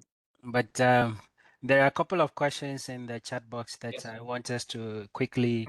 Top of my head, there was a question on what is the minimum data requirement for DioVista high resolution flood mapping? And also there's a question on what are some of the limitations for this flood map, the two DioVista and also for flood S. And the third question also I can say off my head is about what are some of the challenges that the local government offices that have used Flood S and DioVista, what are some of the challenges they face? Okay. This is to yourself and yes. Dr. Julius. Any of you could pick the question and respond. Yeah. Okay. So I should respond the question now or later? For the minimum data requirement for DioVista for high resolution mapping, yeah. Yeah, so in Japan, we use for the professional work, I mean for our private client from the private sector, we usually use 10 meters or 5 meters of the digital elevation model there. And sometimes the client also have their own data they give us to us, and we convert the digital elevation model to the format that can be inputted into DioVista. But yeah, mostly between 5 or 10 meters. And for the context of rural area, for the context of like Tokyo or maybe the metropolitan area, sometimes there is also data that much more detailed, which is a 1 meter resolutions. But for the rural area, 5 or 10 meters is enough to do accurate simulations. Yeah, thank you. Yeah. There is also a question about can ClimoCast be connected directly to the measuring instruments or data be manually inputted? Dr. Julius, would you want to take that? For the ClimoCast, in terms of data input, you don't need to put the data input because it's already there. Okay, the projections or the administrative boundary is already there for the ClimoCast, and it provides only the data output, and you don't need to have your to simulate. I think the questions that for the what the requirements for the data is for the flat S, if it is or can be incorporated with the integrated with the experience. So yeah, with the connections with the requirement, it's only the hourly average that you can input on the because it will make it average for the selected area. So yeah, Right. Thank hopefully I you. satisfy the question. So there's also a question about how can the data sets used in FloodS be adapted to different countries? What kind of methodologies are followed in case of data deficiency? Okay, so in terms of those, because I have also seen that there are some of the countries that are not able to do the real-time monitoring. So the good thing for FloodS is that it is available worldwide for the Merit DAM, providing about 90 by 90 to 100 by 100 meters. So in terms of regional assessment, okay, this FloodS is very helpful. And also, yeah, again for the question, I didn't again. Is asking how can this data be adapted in areas where they have data deficiency, and Yeah. what kind of methodologies should be followed as a standard protocol to get valid results? Okay. So for the result of FloodS, it provides a in terms of depth, area of the FloodS. So in terms of the Philippines, we are incorporating it with the current flooding events. So for example, we are following the NOAA. The good thing for FloodS is that with the current methodology of a specific area, you can adopt it or improve it according to it. There is no specific global methodologies that you can do, but it is based on your experience with your existing approach. For example, in the Philippines, is that they have measuring in terms of flood depth. And the good thing for FloodS, enabled and powered by the GeoVista, you can input that depth of floodings that you can use. So those are the methodologies that we are using, adapting the existing methodologies with the current situations or current capabilities of the countries or the place or the communities, and powered by the output of the FloodS. Thank you very much. Yeah, thank you. So let's take this question before I give a general information regarding how participants can access Flat Earth or GeoVista if they want. There is one question about how can countries where there are no data access real-time data? Are there any good sources of global real-time data, real-time monitoring for flood and drought that they can access? I think this is more on a general question than on flood Yeah. as or GeoVista. Yeah, Yeah. actually, this question is really general, wherein GeoVista and FloodS can provide for floodings, but not for the drought, because drought can be more. I'm not sure. I'm not very familiar yet with the GeoVista, but for flood, this is not including the drought. But on my answer for this one is that there are already some remote sensing data, satellite data, that provided the simulations in terms of drought across the globe. Sometimes it's not available those areas that is not capacitated yet, because this data was hosted by different countries government. For example, in Europe, there is specific data provider. The US is providing the USGS, provided by the USGS. For example, we're in there developing different drought events. And for the Philippines, we have the NOAA, Project NOAA. So yeah, but this data is also getting broader and expanding because of the satellite data or the remote sensing data. It enables us to do this one. Although my take for this question is that although it's not yet globally, because it depends on the capacity of the government to provide this data, but it is already possible. It is already possible, depending on how they capacitate their community and the scientific community. And actually, we can relate on that. We can help on that, especially the RRCAP also. Yeah, then there is one from Mr. Shyam who is asking, is GeoVista or flood can it be used for coastal flood mapping simulations And also, he's asking, he has observed that only rainfall was targeted in our conversation. Can it be used for coastal area flood mapping and also risk assessment in coastal areas as well? Yeah, for the DioVista itself, we have this feature in the DioVista is called I think it's used to go to the simulation for the coastal area. I think there's the storm surge there. But to be honest, the feature is not yet it's fully developed, but not the what can you say? But it's not the highlighted feature of DioVista. We can do it to some extent, but it's not too advanced, to be honest. Okay. Right. Yeah, so thank you very much. Before we go to the next presentation, I would like to inform that Flat S, if you want to access Flat S, kindly send an email to us. We have provided the links in the chat box and in the Slido question and answer window. Just send an email to us, rcap.ait.ac.ch. And Flat S, you'll be able to access it. For DioVista, it's more or less a commercial license, but you can send us an email and we will discuss. But it has a commercial license that, as you can see, it can do so many more things than Flat S.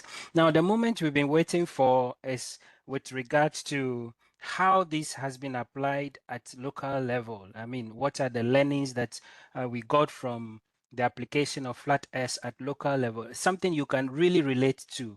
And I bet you sit tight and listen to Engineer Nicole Koteja, who is the department head of the Local Disaster Risk Management Office of Matagop in the Philippines, later in the Philippines. He leads the municipality's disaster risk preparedness and reduction efforts. And since joining the local government in 2022, he has developed key disaster and climate plans and established Matagop's localized response system, integrating flood and monitoring and early warning systems to strengthen community preparedness and resilience. He will be sharing with us how he utilized Flat S in the real case. I mean, and he'll be sharing his insights and learnings and certain limitations that he observed. Please, Engineer Romero, over to you. Thank you, Solomon. Before I start, I would like to check if I'm audible enough. Yes, we can hear you clear. Thank you once again, Solomon. So good afternoon, everyone. And thank you for the opportunity to share the experience of the municipality of Mataguab, Leyte, Philippines, in leveraging adaptation tools to strengthen local climate resilience. As climate change continues to intensify the frequency and severity of extreme rainfall events, local governments are increasingly challenged by growing flood risk. Addressing these impacts require not only structural flood control measures, but also reliable climate adaptation tools that enhance anticipatory planning, risk communication, and evidence-based decision making. In this context, Matagob utilized FLOODES, a flood simulation and hazard mapping tool developed by Hitachi Corporation of Japan with support from the Ministry of Environment of Japan and provided through the services of Asian Institute of Technology Regional Research Center in Japan. FLOODES was integrated in our existing disaster risk reduction and management processes to support pre-disaster preparedness, contingency planning, evacuation, and early warning strategies, and also in response coordination. Our experience demonstrates how simulation-based adaptation tools can help municipalities translate scientific forecast and hydrological information into practical actions that strengthen resilience and protect vulnerable communities.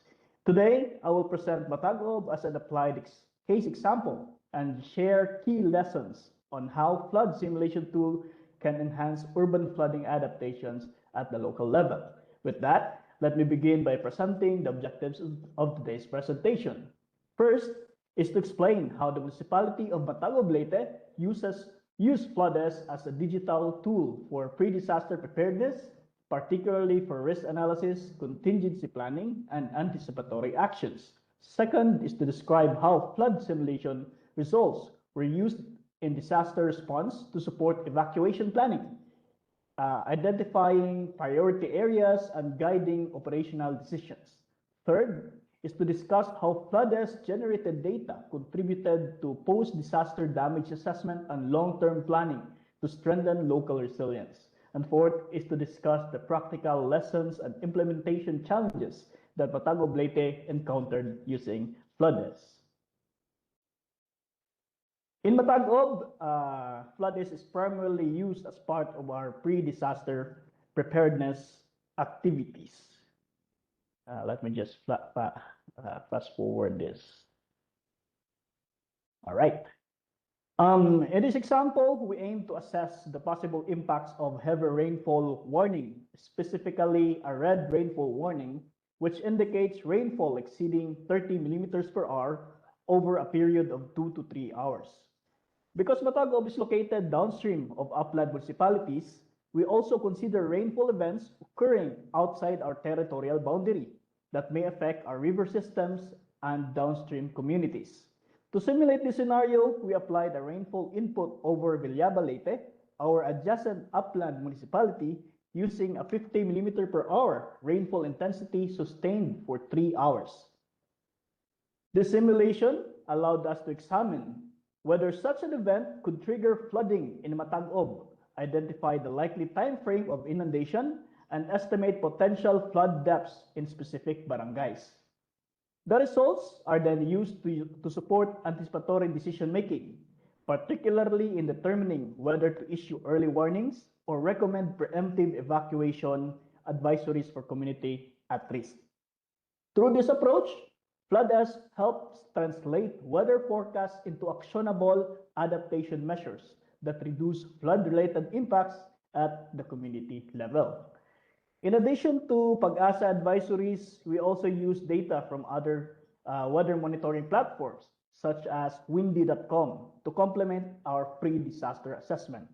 On one example, during Typhoon Upong, or internationally known as Boloy, several days before the expected landfall, we utilized rainfall forecast data from Windy to generate FLOODES simulation outputs. The initial results indicated that Mataguub would likely experience minimal flooding with possible overflow limited to existing spillways.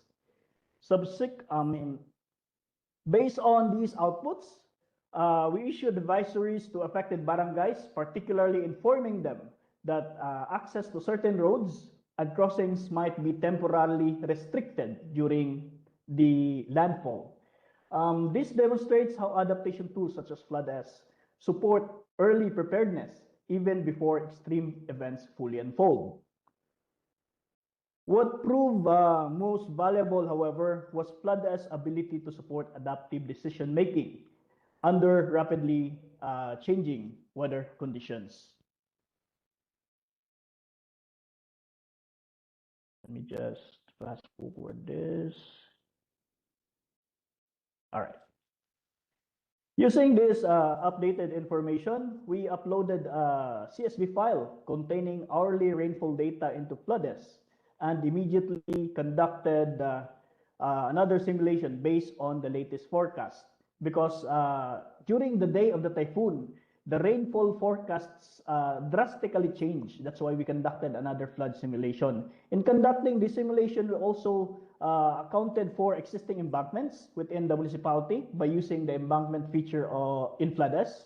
This allowed us to reflect on-the-ground infrastructure conditions and assess how flood control structures would influence water flow and inundation patterns during extreme rainfall. The updated simulation indicated a substantially higher flood risk, which directly guided our decision to implement forced evacuation ahead of severe flooding. Subsequent photos and field reports later confirmed that actual flood conditions closely match the simulation outputs, reinforcing the value of FLOODES in translating real-time climate information into timely, life-saving adaptation decisions. Another advantage of FLOODES, by the way, it's its flexibility in data use. Simulation results can be downloaded and imported into other applications such as Google Earth, allowing us to integrate boundary maps, overlay flood hazard zones, and filter flood depths for response prioritization, as you can see on your screen. Aside from that, we also overlay household level information, if you have household level information, to enable easier identification of vulnerable residents such as senior citizens, children, and persons with disability. In this case, by the way, we also compared our flood simulation results to our flood hazard maps, which is within the flood hazard maps. And by doing this strengthens inclusive preparedness and supports targeted evacuation, planning, and important component, because this is an important component of climate resilience. And before we proceed to the next slide, or next objective, this is what happened during Typhoon Opong. Simulation results showed that at 4:46 p.m., these particular areas would expect an increasing inundation or increasing flooding. So what the local government did through its incident management team is they deployed evacuation management teams to conduct preemptive evacuation at 4:11 p.m., minutes before we expect a more severe inundation. And since I think it is the nature of Filipinos to not listen on timely advisories, our operations continued until around 11:25 p.m.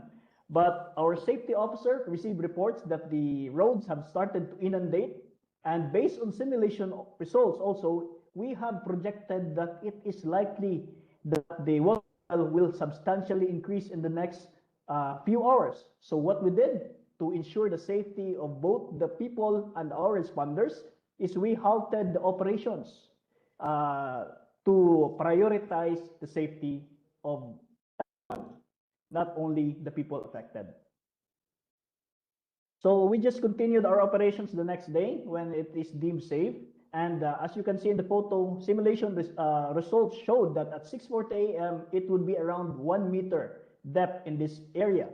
And in actual ground scenario, at 6:40 a.m., during the response operation, you can see that it is waist level of our responders, indicating that the flood results, flood simulation results, and the actual scenario closely match. And lastly, FloodS has also been useful for post-disaster assessment and learning. So this one, following a recent typhoon in Matagob, a newly constructed flood control structure was reported to have been damaged. A rapid damage assessment, the needs analysis or RDAN, was immediately conducted.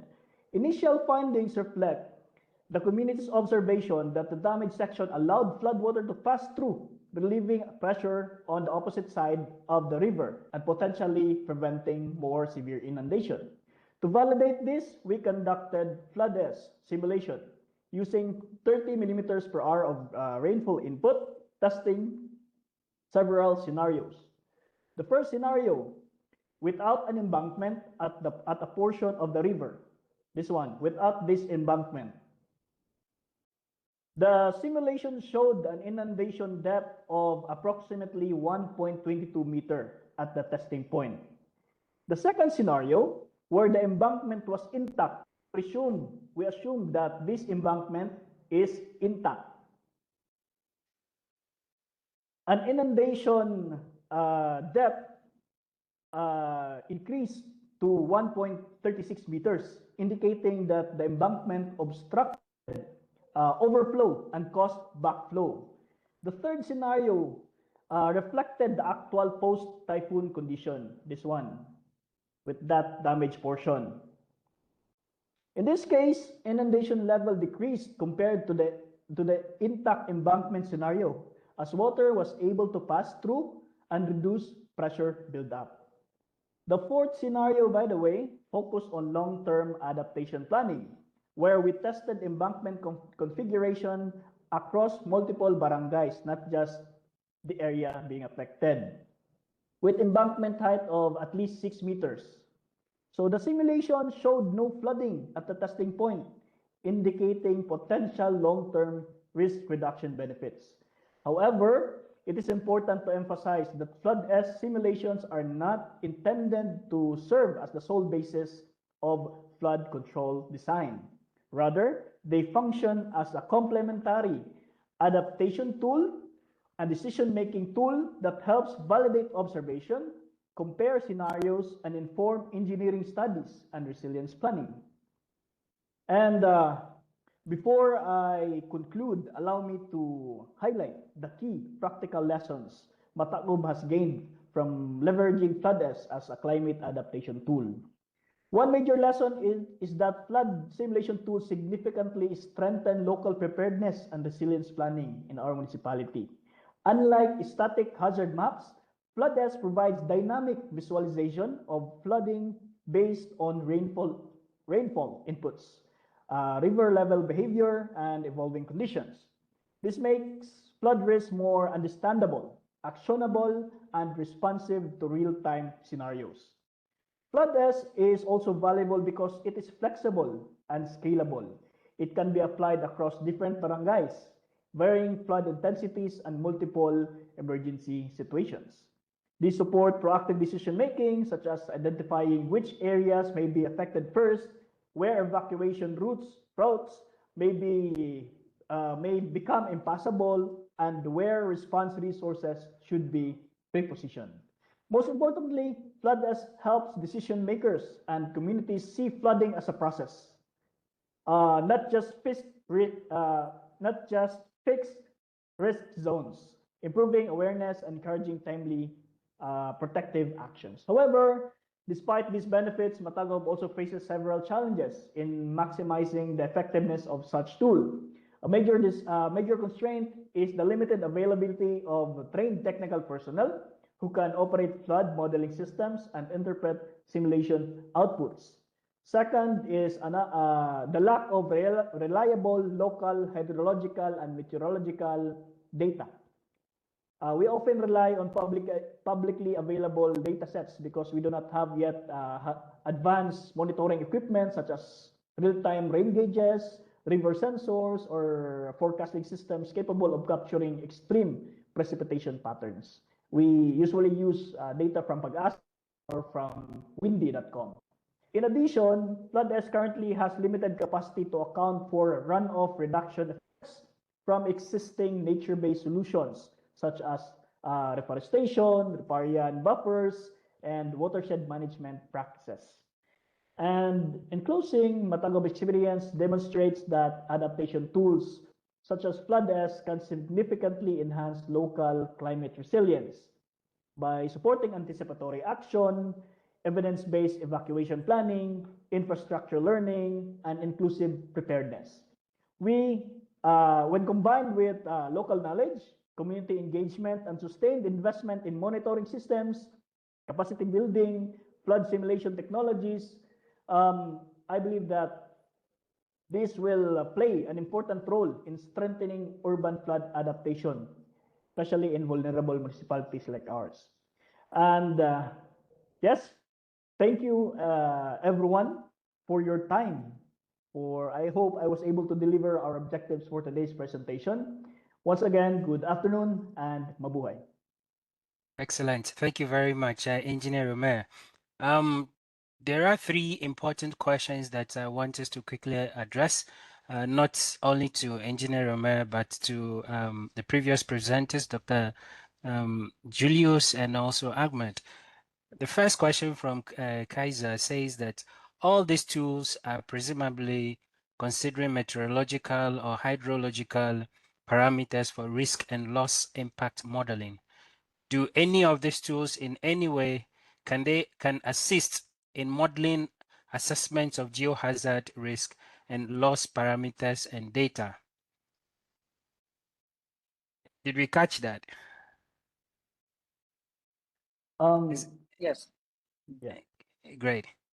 And the second question anyone can take, can any of these tools help distinguish between public and private sector climate related losses? Conversely, private sector investments undergo financial risk using TFC total financial closure. Can any of these tools help monetize adaptation-related project financial losses? That's from Kaiser. Let's take this to very brief, straight to the point. Then we take that from Beverly. Okay, I'll go ahead. I'll go first. For the first questions, it says it can assist. Yes, it can assist directly, but it cannot provide everything for this one. So, for example, it gives flood inundations wherein it can affect the community, the locations of it. So it can assist. Yes. Second, can any of these tools help monetize adaptation? In our previous webinars and training seminars, we are actually relating the result from this one to provide the community, the different community, the LGUs, the municipalities, to apply for a funding for their operations, for example. So for the projects, that one of the problems of municipalities, for example, in the Philippines, that they don't have some of the feasibility study wherein some of the Philippine funding agencies requires feasibility. The good thing for this data, for example, in FloodS, provides this feasibility that it says, this is already affected, so I have to do this one. So it is a basis for monetizing or funding of submitting a proposal funding. I think from DioVista's end, I think insurance companies also rely on DioVista. Will Ahmad want to throw a bit more light on that? For DioVista itself, so yeah, but you can any distinguish between public and private sector climate-related loss. Directly on the software, it's not, but you can export. You can export the simulation result from the software, and then combine it with the let's say the housing or the farmland, and it can estimate how much is lost. That can be calculated from the simulation result. I think that's all from DioVista. Not all in not directly in the software, but it has to be combined from another data from another source. Great. Then the last one from Beverly says that since the outcome of the adaptation tools are used for disaster risk management, how often should the updating of data input be done to make it still useful? Is there a discrepancy between recommended frequency versus actual data updating? For me, at the local level, as long as you have the updated data, it is recommended that you use it, because if you have it in hand, then why not use it? Because it's more accurate. Relying on past data may have some discrepancies. And before I end that, I wanna go back to the previous question about the geohazard. For me, FloodS can provide visualization where runoff may take place. So when we can see or visualize where runoff may take place, which runoff, by the way, can trigger landslide, which is a geo risk, right? So if you have that visualization, then you can maybe plan ahead of time that these areas are the highest runoff way. So we can just maybe put or plant trees here, or maybe construct some infrastructures that may prevent or control the runoff to not trigger landslides in this particular area. So I believe that is one way that we can utilize or leverage FloodS to mitigate or adapt to georisk. Right, thank you very much. Yeah, so for colleagues asking for the webinar, the recording will be on our website. You can go back and listen to it and play it. And also my colleagues are sharing the feedback, link to the feedback form in the chat box. Please do well to drop your feedback for us to improve the webinar next time.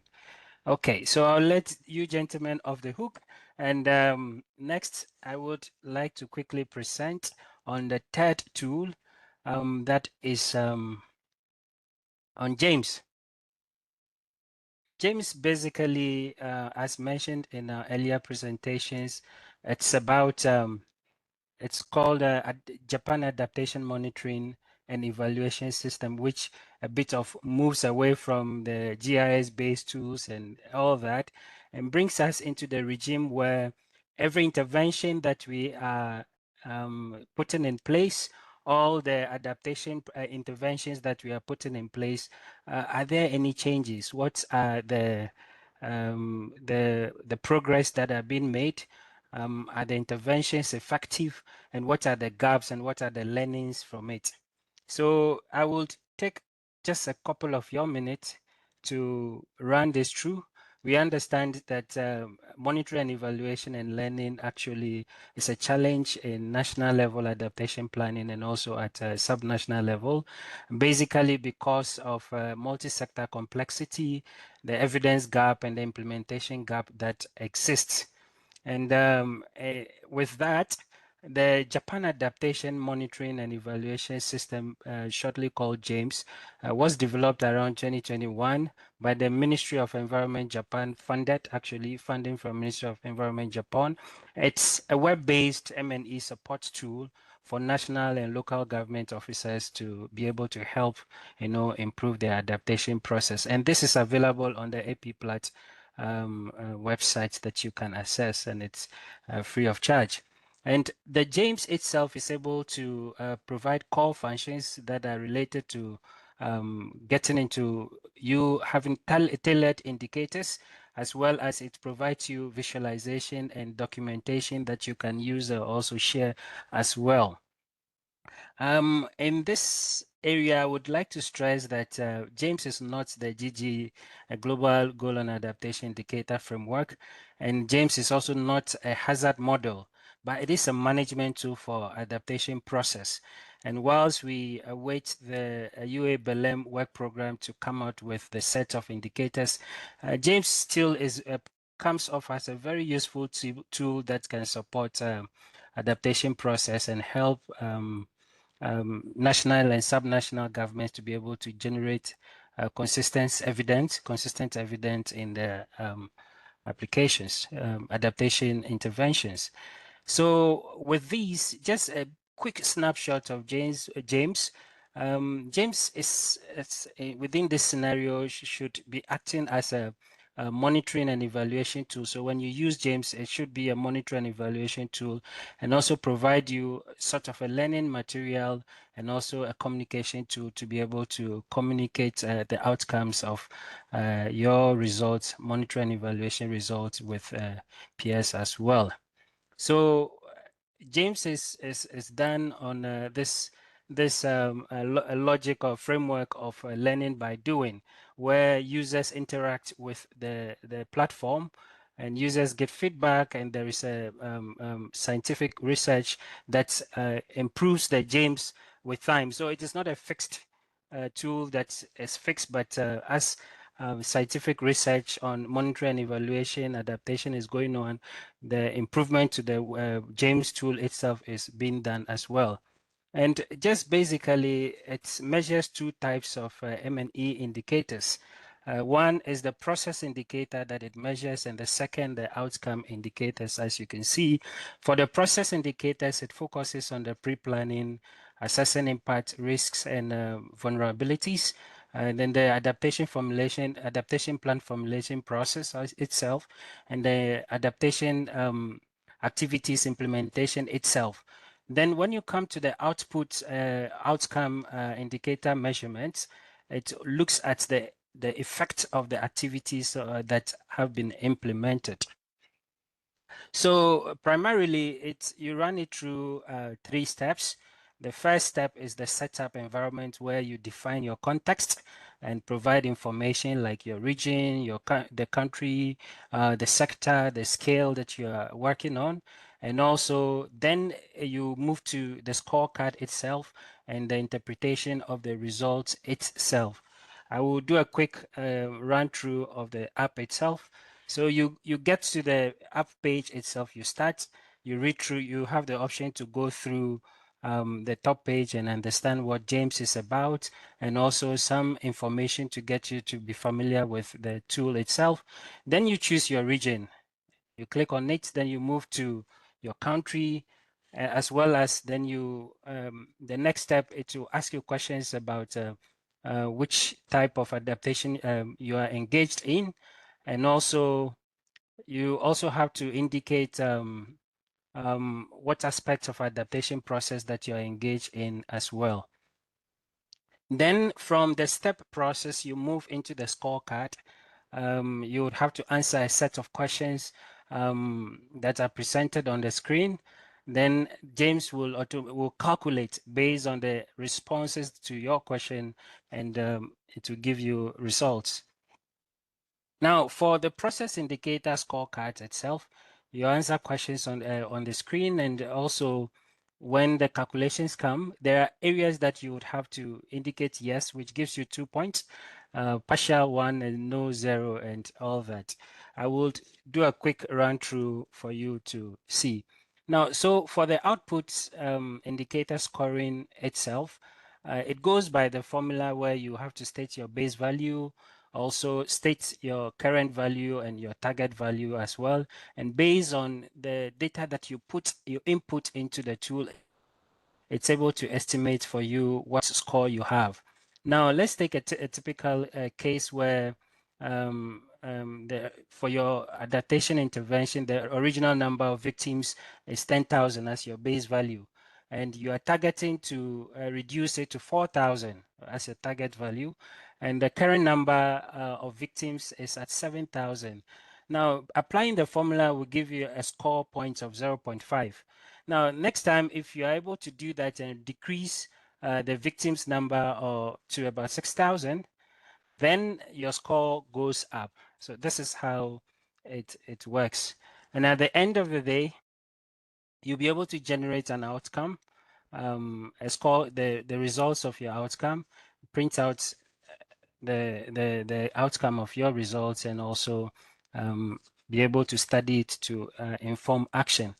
So quickly, I would go through the James itself, if you can see the screen. So if you are wondering what M&E is, you can explore the M&E platform. There are about James. You can go here, and learn a bit more about the James itself. Then if you are ready to delve into the use of the tool itself, then you click here, you go into the tool. Like I was saying earlier, you indicate your region. If you're from Asia, you click Asia. And the next, let's say I'm in Thailand, I click Thailand, and I go next. Then you have to indicate the sector that you are engaged in or that is most relevant for you. Then let's say, for example, we want to look at water resources and agriculture. And if your sector is not here, then you click on this one, not limited to specific sector. Yeah. Then we go there and click next.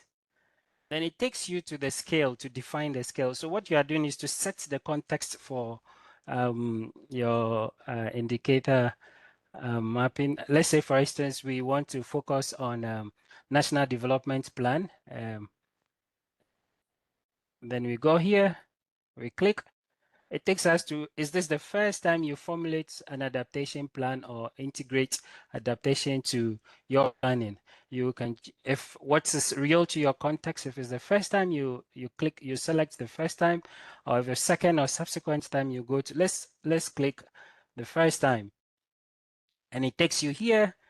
Now, from here, you would have to define the scope of work you are engaged in. For example, if you are looking at funding, you are looking at integrating adaptation into relevant plans, assessing impact, risks, and development.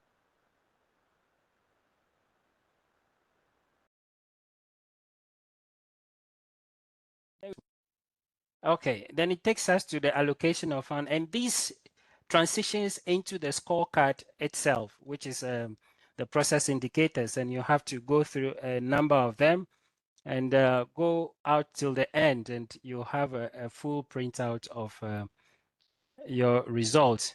Now, what happens is that after, as we are all aware of monitoring and evaluation, the idea is to identify where we are, what are the outcomes or the impact of our intervention, what do we need to do, and what is the target. So you have the plan, do, check, act.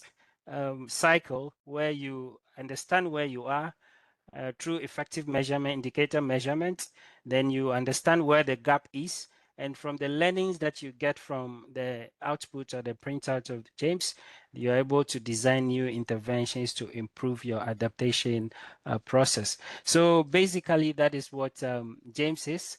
At the moment, the server is down. It is hosted on the AP platform. You can note it's down AP platform. The server is down, but it will be up. And when it's up, you'll be able to access it and use it as you want. And if you need specific trainings also, you can send an email and we can arrange that. In fact, it's the interface is user friendly and it's been improved over and over based on the outcome of the UNFCCC frameworks, as well as improvements in feedback from users as well. But at the moment, it's a very good interface that you can use to support either your local or national level adaptation, monitoring and evaluation system as well. So on that, thank you very much for listening to me. If you have any questions, please feel free to ask and we will quickly address these questions. Yeah.